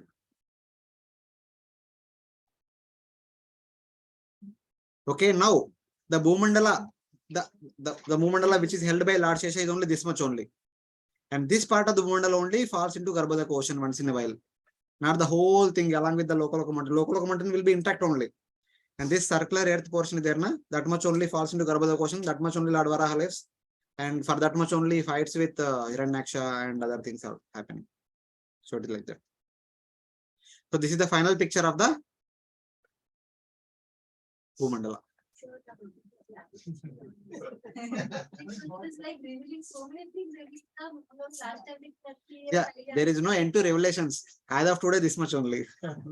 So Prabhuji, it is approximately 41 million yojanas. Out of 500, what we said, 500 million yojanas was, the Bhumandala's diameter. Yes. So now the portion that is held by Shesha is only 41 million yojanas. No, Okay. one side it is 41. From here to here it is 41.1. But from here to here it will be 82.2. The total Bhumandala and both the side diameter will be 82. Diameter, yeah, diameter wise. So out of 500, it is only 82 now. This is which is actually inhabited and which is held by this Shesha, right? Yes, perfect. Okay, yeah, thank you. And the sun, moon, stars, everything are within this Loka mountain only. Everything that we see in the night time, everything is within this mountain range only. Nothing is outside the mountain. Anyway, something is that we can't see. So whatever we see in the night, everything is within this mountain area. Wait, Mataji, here one Prabhuji is asking question. So Yojana is the gap of the universal cell and the Bhumandala. It includes also the local mountain. So it falls in the Garbhodaka ocean with the local mountain. As you said that there is no gap in between. Based on the picture, as you see from the top, that it goes into Garbhodaka ocean. It is not mentioned in the Bhagavatam. It is Acharyas are telling like that. For the information given in the Bhagavatam, as per the Acharyas are telling like that. So in that way. Those numbers are not in the Bhagavatam. All the numbers are given by Srila Vishnu Chakravarti Thakur. And he tells, okay, so and so space is there because of which Bhumandala sometimes falls into Garbhodaka ocean, and Lord Varaha comes into picture and he rescues the Bhumandala, and then he fights with Hiranyaksha and all those things happen because of that free space. Otherwise, Bhumandala is as big as diameter, it can never fall into the lesser portion. So, reason for dropping? Reason for dropping, when we don't take a bhakti seriously, the Shesha becomes angry with us. आप लोग मैं इतना कर रहा हूँ आपके लिए, आप कुछ नहीं कर रहे, मैं जा रहा हूँ, आपको जो करना है करो, सेवा छोड़ के चला जाएगा. If he leaves his seva, what will happen? Bhumandala will fall down into Garbhodaka ocean. So like that. Or actually it will not happen like that, but it will happen at the end of the day of Brahma. In between, Lord himself wanted to perform some new pastimes. So Lord himself inspired Shesha and Kurma to leave that seva. That's how it fell into Garbhodaka ocean. During Chakshusha Manvantara, So it was Lord's desire, because of which so many pastimes happened following that pralaya. So it's like that. Sometimes by Lord's desire, sometimes he himself becomes angry. Guruji, when they are falling down or when during that night time of Brahma, and everything is submerged, they remain as it is like this only. No, They get converted into they are. You put a 1 spoon of sugar. If you put in the 1 glass of milk, what will happen? dissolve. वो ऐसा हो जाता है धीरे धीरे. Again, Lord Brahma has to read us. He will redo everything. So in that way. You will also resting on another station. That is also a correction needed on Bhagavatam. That is we will discuss that when we come to 20th chapter. Prabhupada writes it like that, but it is not exactly universe. Only Shesha holding the Bhumandala only. Shesha has nothing to do with the universes. Because second canto, third canto clearly mentioned that all the universes are floating in the Karna ocean. There is no support. They are floating in the water. They are like mustard seeds. They are floating in the Karna ocean. So unke liye support jarut nahi. Because the Brahmanda is like the plastic ball.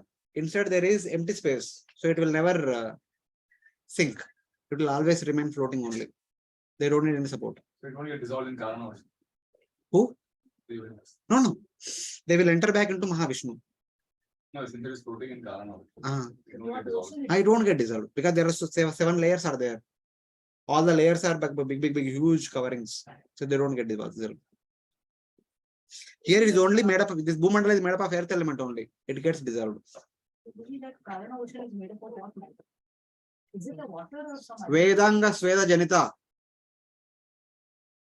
Vedanga from the bodily limbs of the Veda personified. The sweat comes. Garbhodaka ocean is the manifestation from the sweat of Garbhodaksha Vishnu. Floating in the Karna ocean. So that is also straight of that ocean is what? That's what I'm saying, na? Vedanga Sweda Janita. From the personalities who are representing different Vedas, different Vedic literatures, there is a personality behind every Vedic literature. From their body, the sweat comes. That sweat is Karna ocean. That is the liquid water. Jo bhi hai. Ocean means liquid water only in general. It can be ocean of air also. No, speculate mat karo. Ocean means water ocean. Mahavishnu sweat. No. It is Vedanga Sweda Janita. The Vedas personified unka sweat. Hare Krishna, someone raised their hand. Please go ahead. Hare Krishna. So, this Kurma is Shakti Avatar or Lord himself? From Bhagavatam point of view, Kurma is Lord Kurma, Vishnu Tattva. From Bhugola Varnanam point of view, is Shakti Avesh Avatar, Vayu Kurma. But either way, Shakti Avesh Avatar or Vishnu Tattva Avatar, Avatar is Avatar. For us, both are worshipable. Yes, sir. Loka mountain also you said last time. There is one Vishnu. Yes. On top of somewhere on top of this mountain, one Vishnu is there. Lord Hari. For maintenance. He is also there for maintenance of the entire universe. So the Karna of the sky, Vishnu is called Mahavishnu. Yes. Then you said Vedanga, That is Karna ocean. The Karna Sagara is made from the sweat which is produced from the body limbs of the Vedas personified form. Vedas personified personality. The ocean. Ocean. But what about Karna of the sky, Vishnu, Mahavishnu? No, from Mahavishnu skin pores come Prakriti, not the ocean. Ocean was always there. Ocean remains eternally. Mahavishnu and ocean, they are eternally there. But Prakriti comes out and goes in time and again. So in that ocean, Karna Vishnu resides. In that states of Vedas. Yes. He sleeps there. We have ISKCON painting, the ISKCON universe painting. You see Vishnu is lying down. That is all. The ocean is all Karna ocean only. So, in the previous picture, in the previous video, just a few minutes back, we saw the video. The big Bhumandala, flat Bhumandala was there. Between mountain is there. Mountain ke upar elephant is there. This side 2 legs, this side 2 legs. But according to this picture, the elephants are supposed to be like this. Out of the 4 legs, the backside 2 legs will be on the Loka mountain. Okay, and front side 2 legs will be on the Bhumandala. So this is Bhumandala. and here is the mountain. 2 legs here, 2 legs here, so that they can balance. Bhumandal के ऊपर ये 4 legs रहेगा तो क्या balance करेंगे? I was thinking that's what. Yeah. What is the sense of being at the Loka mountain? Where is the balance happening? So now it makes sense. So 2 legs here, 2 legs here, so that here and here 2 legs here, 2 legs here, 2 legs here, 2 legs here, 2 legs here, so that they will balance it properly. So that's how they are situated. Prabhuji, is is this about that this one that we are discussing the last class, the 4 elephant that? Yeah, yes. Out On of the 4 top. elephants, I have shown 2 elephants. One is Yeah. That on the top of the here, local. left hand side, one is right hand side, one is the front side, one is the back side. Yes. Okay. But it was supposed to be at the top of the Loka mountain, right? That's what. Yeah. Ah. 2 legs are on the top of the local mountain. Top means not necessarily be on the head. Okay. It can be anywhere, not exactly inside, because in this picture I shown mountain like this, but mountain can be like slowly, gradually going up. When mountain is slowly going up, so shuru mein 2 legs are there. So, see, here this is not to the scale. The width of the mountain from here to here is 82.2 million yojanas, and from the Bhumandala, from here to here it is only 41. I showed this is bigger than this. This is not to the scale, so you will not get exact. So in that way. But there is no gap now. Which one? The Bhuloka and the Loka mountain is the only one surface. Here Yes. there is a gap, Prabhuji. There is some gap. So that's the golden land, no? A golden land के बाद gap है ना, but golden land is becoming small. There will be zero thickness. Okay. See, Prabhuji, the picture gives you some information. It not give you exact dimensions. There is some gap. इसके तो गिरता है ना वो। हाँ, तभी गिरता है ना। No, I was thinking the universal cell and the gap 3.4 is the gap. वो छोड़ दो, वो भागवतम का पिक्चर है, अभी वो नहीं बात कर रहे। वो gap is that gap is mentioned by Chakravarti here. Yes. Here is a different thing now. This is a different thing. Okay. That is different. This is different. That gap is outside Aloka Varsha. Yes. That is a different thing. Now it is a different thing. But that was the reason said in last class, right, Prabhuji, for the 4 elephants to be there at the top of the Loka mountain. It is to build up that gap, right, between the universal covering and the Bhumandala. No. The That was elephants are there to balance the Bhumandala, not to complete the gap. Okay, not to complete the gap. Okay. They are there only to balance the Bhumandala. Here also doing the same thing. Okay. That golden land, that art said that whatever that falls on that golden land, it disappears forever. You will not find it again. So does it mean that maybe because there is a gap, that is what anything that falls will not disappear? Does it goes into the Golaka? Will that be a gap? Not like that. You are there in the last class. It was. Huh? Yeah. Have you seen any movies which are showing about Swarga? Have you seen any dramas which are showing about Swarga? Wait. Smoky. Up to the waist portion, there is always smoke. If you drop something in the smoke, will you see? Will you be able to see? That's all. Who can stay there at that kind of place? No one can stay. And Sugriva tells it as fiery land. Where is the smoke? Wherever there is fire, there is smoke.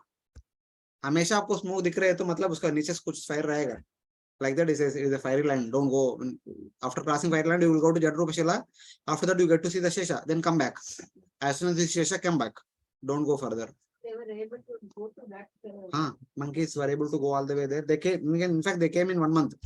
The Hanuman party they came late. They came late. All other 3 parties came back in 1 month. They have the power to go. Yeah. So this triangular shape gray portion is all Bhumandala, as we were discussing from last many classes. From the surface of the Bhumandala all the way up to this dotted line, this intermediate space is Bhorloka. Okay? From this dotted line to this dotted line, this entire portion is Svargaloka. So kindly remember this. This is Bhuloka, this is Bhorloka, this is Svargaloka. Everything is within the Loka mountain. Nothing above. So this is the Bhumandala, this is on the top. So this picture will give you indication that everything is flat only. You can't understand whether which is above, which is below. Above, below देखना है तो आपको front side जाना पड़ता है.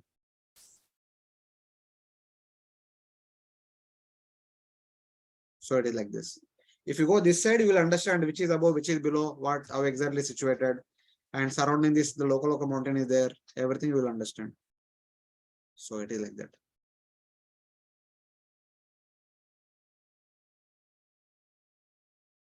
How do you take this picture?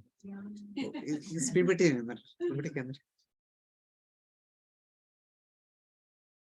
So this is what we were discussing, the entire spherical Brahmanda within that Bhumandala. The Bhumandala is like this. This is the meaning of the terra structure. It's not exactly flat, but gradually coming down. These are their names and all.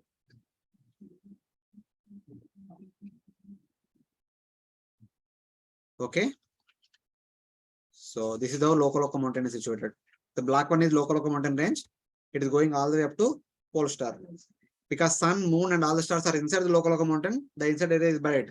Outside area is completely dark. That's why it is called Aloka Varsha. See, one point it is Aloka Varsha because there is no brightness. The second point from Bhugola Varnanam, it is actually a icy surface. Who can stay on the icy surface? No one can stay. So it is abandoned land, vacant land. And somebody was asking that why so much vacant land is there. ये तो समुद्र है, समुद्र के अंदर कितना vacant है, इधर भी मुंबई के बाजू में इतना vacant land है, ऐसे बोलेगा तो. And our people are trying to reclaim some थोड़ा reclaim कर रहे हैं, but करना है तो बहुत सारा है. In our earth globe surface only 71% is water, only how much 29% is land. In that also many places, mountains, forests, so many things are there. So ऐसे बोलेगा तो they are using only small portion. So our Aloka Varsha, according to Bhagavatam, this one is this Aloka Varsha is also the Garbhodaka ocean, right? Ah, yes. Aloka Varsha is nothing but Garbhodaka ocean, but which is in icy form. Icy form, yeah.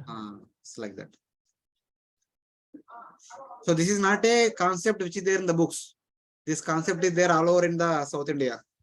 We went for Brahmacharya Yatra once to Sringeri. In Sringeri temple, behind there is one Mahameru Stupa. There is a book written about that. Even that Sharada Devi deity is installed on the Mahameru Yantra.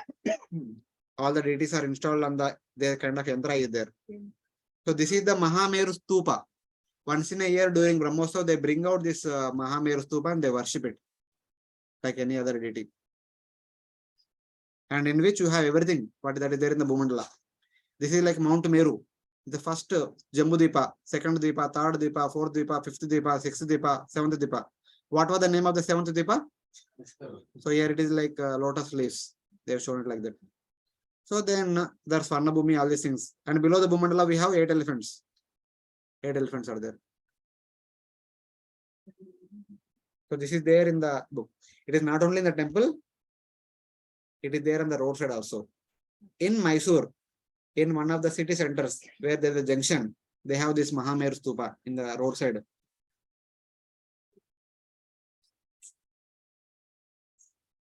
So that is all about the Bhumandala from Bhugola Varnanam. So then Vajrateta explains about the Jambudipa. How does that Jambudipa look like?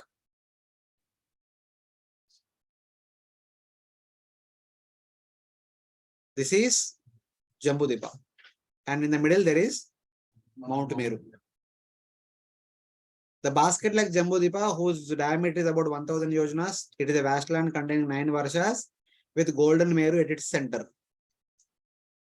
This is Ilavarta Varsha. These are mountains on the northern side, mountains on the southern side. There are few more mountains on the eastern side and western side also. And within Ilavarta Varsha, there are so many mountains. 2 mountain pairs and one mountain upon which big trees and surrounding 20 Kesharachala mountains, etc. etc. These are the 9 Varshas names. These are the 9 mountain names which were as per Bhagavatam. But in addition to these 9 mountains, there are 4 more mountains. Jatara, Devakuta, Pavana, Pariyartha. And he says that because in the Bhagavatam, in the beginning, Sukadeva Goswami says one statement that Jambudipa has been divided into 9 Varshas with Mount Meru in the middle with a width of 9000 yojanas each. We have seen that Uttara Kuru Varsha 9,000 yojanas, Rameka Iranmaya Varsha, Rameka Varsha, Hari Varsha, Kimpurusha Varsha, Bharata Varsha, they're all 9,000 yojanas each. Ilavrta Varsha from year to year 34, 34? Yeah, 34. It's square, na? From year to year 34, 34. But in the middle there is Mount Meru, which is 16. 34 minus 16 is 18. So this land portion is 9 and this land portion is 9. So still that is matching. But Bhadrashva and Ketmala not at all matching. That is 34 by 31. There is no 9 concept of not fitting. And they say, how can Sukadeva Goswami or Bhagavatam say something wrong? There are two more mountains in Bhadrashva and Ketmala, which divide that Varsha into 3 divisions, and each division is 9 yojanas width. And more than that, the Bhagavatam picture is only symmetrical in 2 directions. The bottom is similar to the top. The right side is similar to the left side. But ऐसा कैसे भगवान का सृष्टि में ऐसा गलती क्यों निकलता है? Lord's Srishti is without any mistake. It is symmetric in all 4 directions. This picture is symmetric in this side, this side, this side, all the 4 directions symmetric only. Huh? Yes? This is the Lord's wonderful, beautiful creation. Like that they say. So Prabhuji, so does it mean there are more number of Varshas according to their version? No, they are part of Bharata Varsha only. No, sorry, Bhadrashva Varsha, Ketumala Varsha only. And they will be called Bhadrashva left, Bhadrashva right, Bhadrashva middle, something like that. Okay. Belonging to the, I mean, only there are 9 Varshas only. 9 Varshas only, but they will be subparts of that Varsha. Okay. So now, the interesting thing is that these 2 mountains, here 2 mountains are there, surrounding Mount Meru, 8 mountains are there. Whatever were the names of these 2 mountains, the same names, 2 mountains are here, Jatra and Devakuta. And these 2 mountains with the same names, 2 mountains are here, Pavana Pariyartha. Similarly, here 2 mountains are there, here 2 mountains are there. With the same 2 names, 2 mountains are here, Makara, Trishanga, Karavira, Kailasha. If you remember, within Ilavrta Varsha, when the prayers of the Jambudipa residents offered, in Ilavrta Varsha description it says that there is only one male. He is served by Bhavani, assisted by 1 billion Meksha ladies, something like that. That condition is applicable only to these 2 mountain range, not everywhere. Because there it is Kailash and Karavira. Since it is called Kailash, that is where one of the 11 Rudras stays. With the same name, one mountain in the eastern side of Greater Himalayas, there is one mountain called Kailasha. In the west side, there is another mountain called Karavira. This is the Kailash, where Lord Shiva resides with Mother Parvati and their vehicles, Gandhi and Nandi and lion or tiger, whatever. And then Ganesh, Kartikeya, they were all born here in this Kailash. That Kailash about which we generally hear, that is here in the Greater Himalayas, where Lord Shiva stays with his entire family members.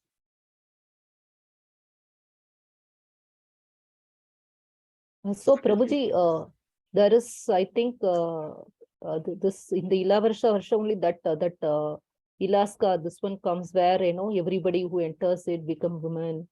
Yes. That happened in the Ilavrta Varsha. Sudyumna becomes Ila. So that is there in that Ila Varsha only, right? Not in the part of Kailasha where it. No, that happened here, Ilavrta Varsha. Last time we discussed that in one of the previous classes. Yeah. No, but this Kailash, since the name is the same, so but the activities are not the same, right? Because Sadashiva, when he comes into material world, he appears in the form of 11 Rudras. The 11 Rudras are staying at 11 different places within our universe.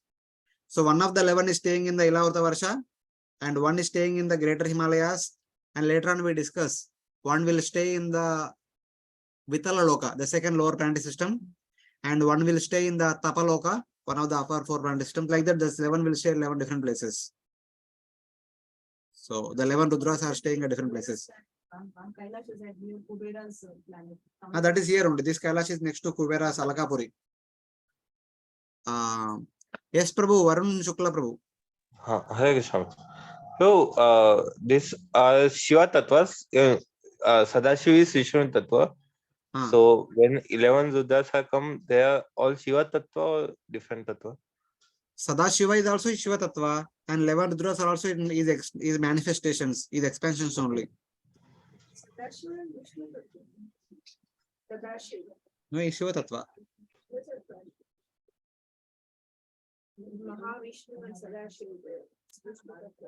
They are one and the same. Achintya Beda Beda Tattva. Both come into the Tadacharya. For the purpose of creation, when Mahavishnu desires to create, Prakriti appears from his skin pores. Okay? Prakriti means Durga Devi. She came. Inka pati bhi aana chahiye na. Then Mahavishnu glances upon Prakriti. Mama yonir mahat brahma tasmin garbham dadameham.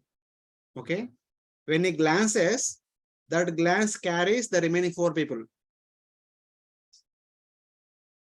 Kala, Karma, Swabhava, and Jiva. Okay? Jiva has Karma and Swabhava. These three belongs to Jiva. Kala is Lord Vishnu's personal potency. Through the glance when Kala came out, and the way before that Kala could reach Prakriti, that Kala transforms into Mahakala Purusha. His another name is Sadashiva. And that Sadashiva unites with Durga Devi. Or Kala unites with Prakriti. And from that there appears all the 24 elements from their combination. So it is like that. That Sadashiva, who is non-different from Mahakala Purusha, with the personal potency of Mahavishnu. They are same, at the same time non-different, different also. So in that way.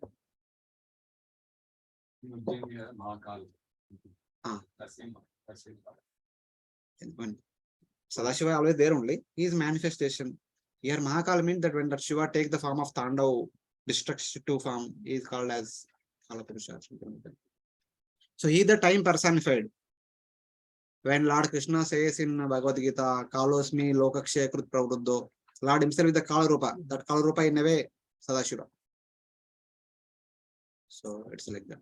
So that way, just like Mahavishnu, so various avatars who are there in the spiritual world, they come into material world to perform various pastimes. Sadashiva also comes into material world to perform various pastimes, to assist in the various pastimes of the Lord. They come in the form of 11 Rudras. And those 11 Rudras are staying in our universe at 11 different places. So in that way, when the Sushti gets annihilated, the 11 Rudras will again merge back into Sadashiva. And Sadashiva will again enter into the body of Mahavishnu, along with Prakriti. Wahan pe Prakriti Purusha, that is Sadashiva and Durga, within the universe, Shiva and Parvati. The same two will manifest here are vocal personalities. So in that way. Yeah, here there are two. This is the bigger Himalayas going from here to there. This side Kailash is there, this side Karavira is there. That's the extension of Himalaya. Huh? Extension and it's range of Himalaya. So Himalayas is the bigger mountain, long mountain. In that there are small shikaras are there. Na? One shikara is called Kailash. One shikara is called Karavira, something like that. Kailash is only one group of mountain at one place. But Himalayas are like spread all over. So in that way, small mountain section in that way. When we say Sadashiva, it is Shiva. Huh? Sadashiva means Shiva. Sadashiva is that Lord who stays outside the universe at the Mahakala Purusha. When we say Shiva, we are talking about that Shiva who is staying in this Kailash. The one whose pastimes we hear. The one who performs so many other pastimes that we hear. Their children are Ganesh and Kartikeya. He also resembles like that only. This Sadashiva resembles like this Shiva. Eki person only expanded into other form. Na? Same person, same. What is this Kailash? What will we visit here? You need to wait till next week. That means you should come for the next week class. Sadashiva took his Chachana. No, not Sadashiva. This Shiva. This Shiva kept Ganga. Because Ganga is coming from Mount Meru. It is passing through all these places. Na? So in the middle, that Ganga passing through Bharatavarsha disappeared. There was no Ganga in the Bharatavarsha. In order to bring Ganga into Bharatavarsha, Bhagirath Maharaj performed tapasya. When Ganga said, if I jump from the upper Himalayas, about not upper Himalayas, from the Mount Meru, उतना ऊपर से नीचे गिर रहा हूँ ना, बहुत जोर से आता हूँ, तो भारतवर्ष का होल बना के नीचे जाता हूँ, कुछ करो बीच में. Then he prays to Lord Shiva, that who is there in this Kailash. Lord Shiva said, okay, no problem, I'll help you. Then when the Ganga was jumping from the top of Mount Meru and jumping from here to this, when it jumped from here to here, हमने देखा था ना picture. Then he arrested her in the Jata. Then again Bharatama said, माफी मांगता हूँ उनका behalf से, because she was thinking that who will stop me? Let me check. And he arrested her and he begged forgiveness on her behalf. So please release my ancestors are suffering there. Please release. Then he released one stream from that upper Himalayas. So from there it comes down to passing through all the intermediate areas. It comes to our Himalayas. From Gangotri, other things, it comes down to different places and enters into Bay of Bengal. From there it goes down to passing through all the Atala, Vitala, Sutala, Talatala, Mahatala, eventually enters into Patala. So it's like that. Basic तो शुरुआत था Ganga Peru basic कहाँ से start हुई अलग ऊपर से ना सत्यलोक से नीचे आया था.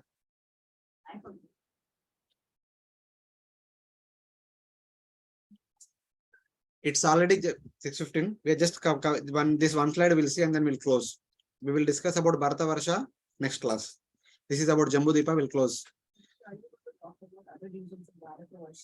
Oh, aega next week. Jambudipa is basket-like in shape. It is circular.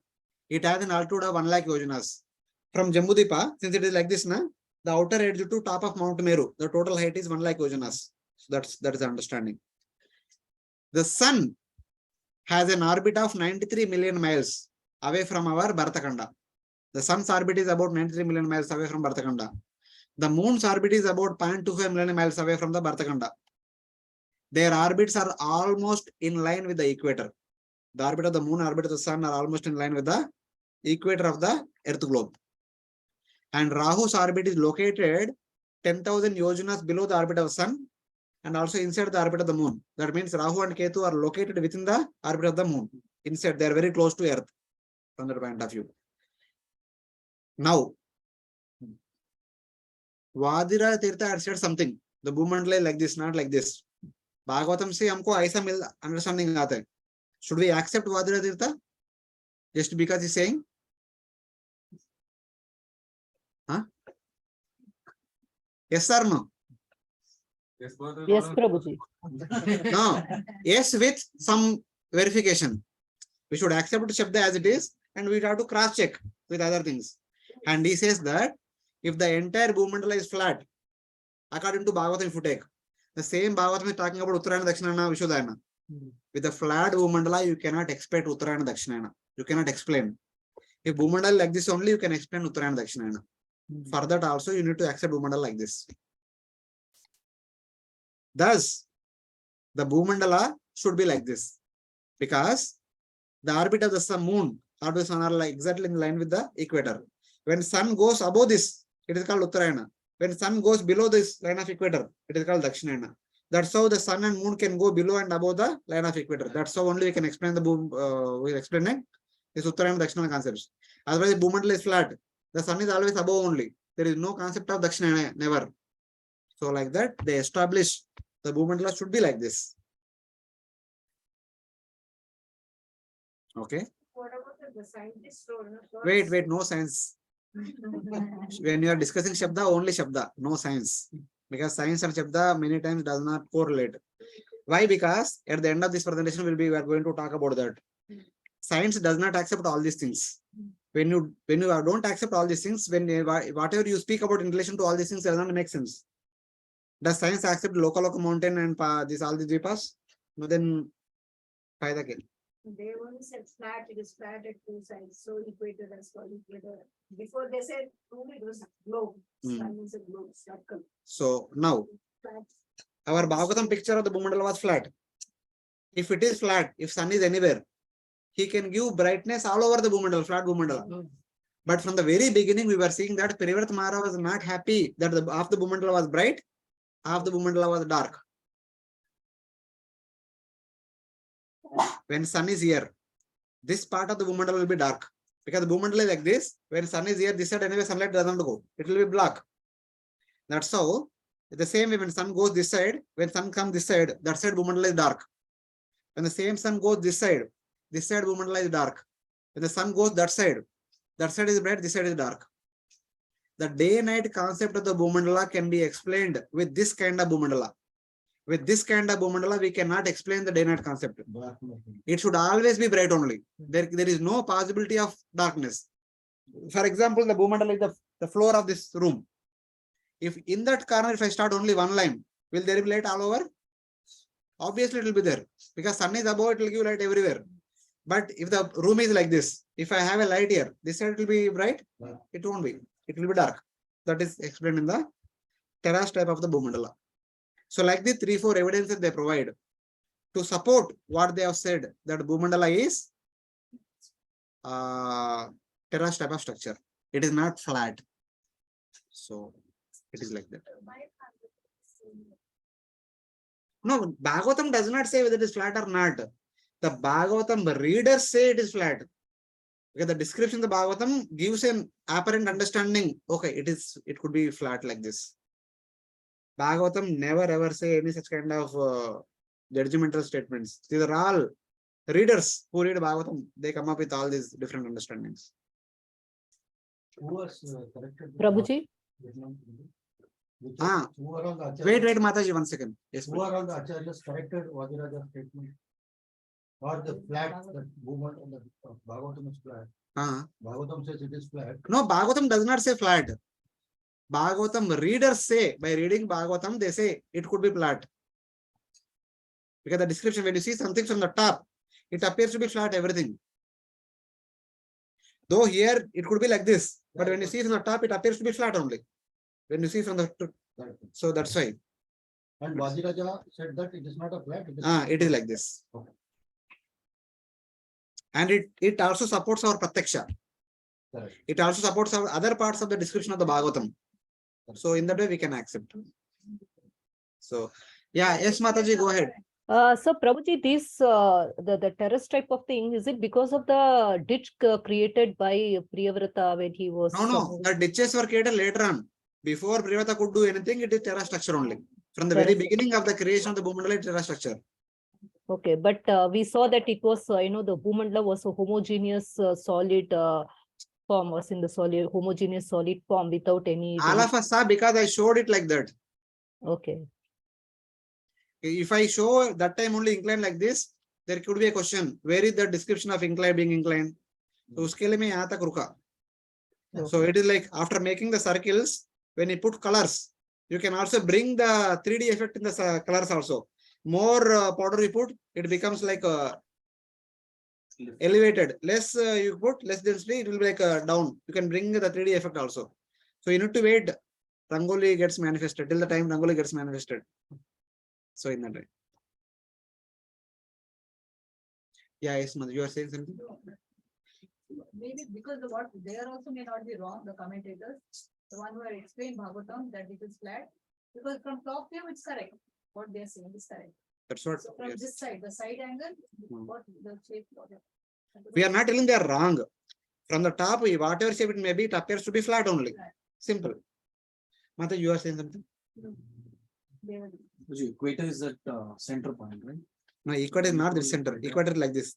Line of equator is like this. Line of equator of the earth will be like this. Bhumadareka. You are art student. I just forgot science. Good. It's okay.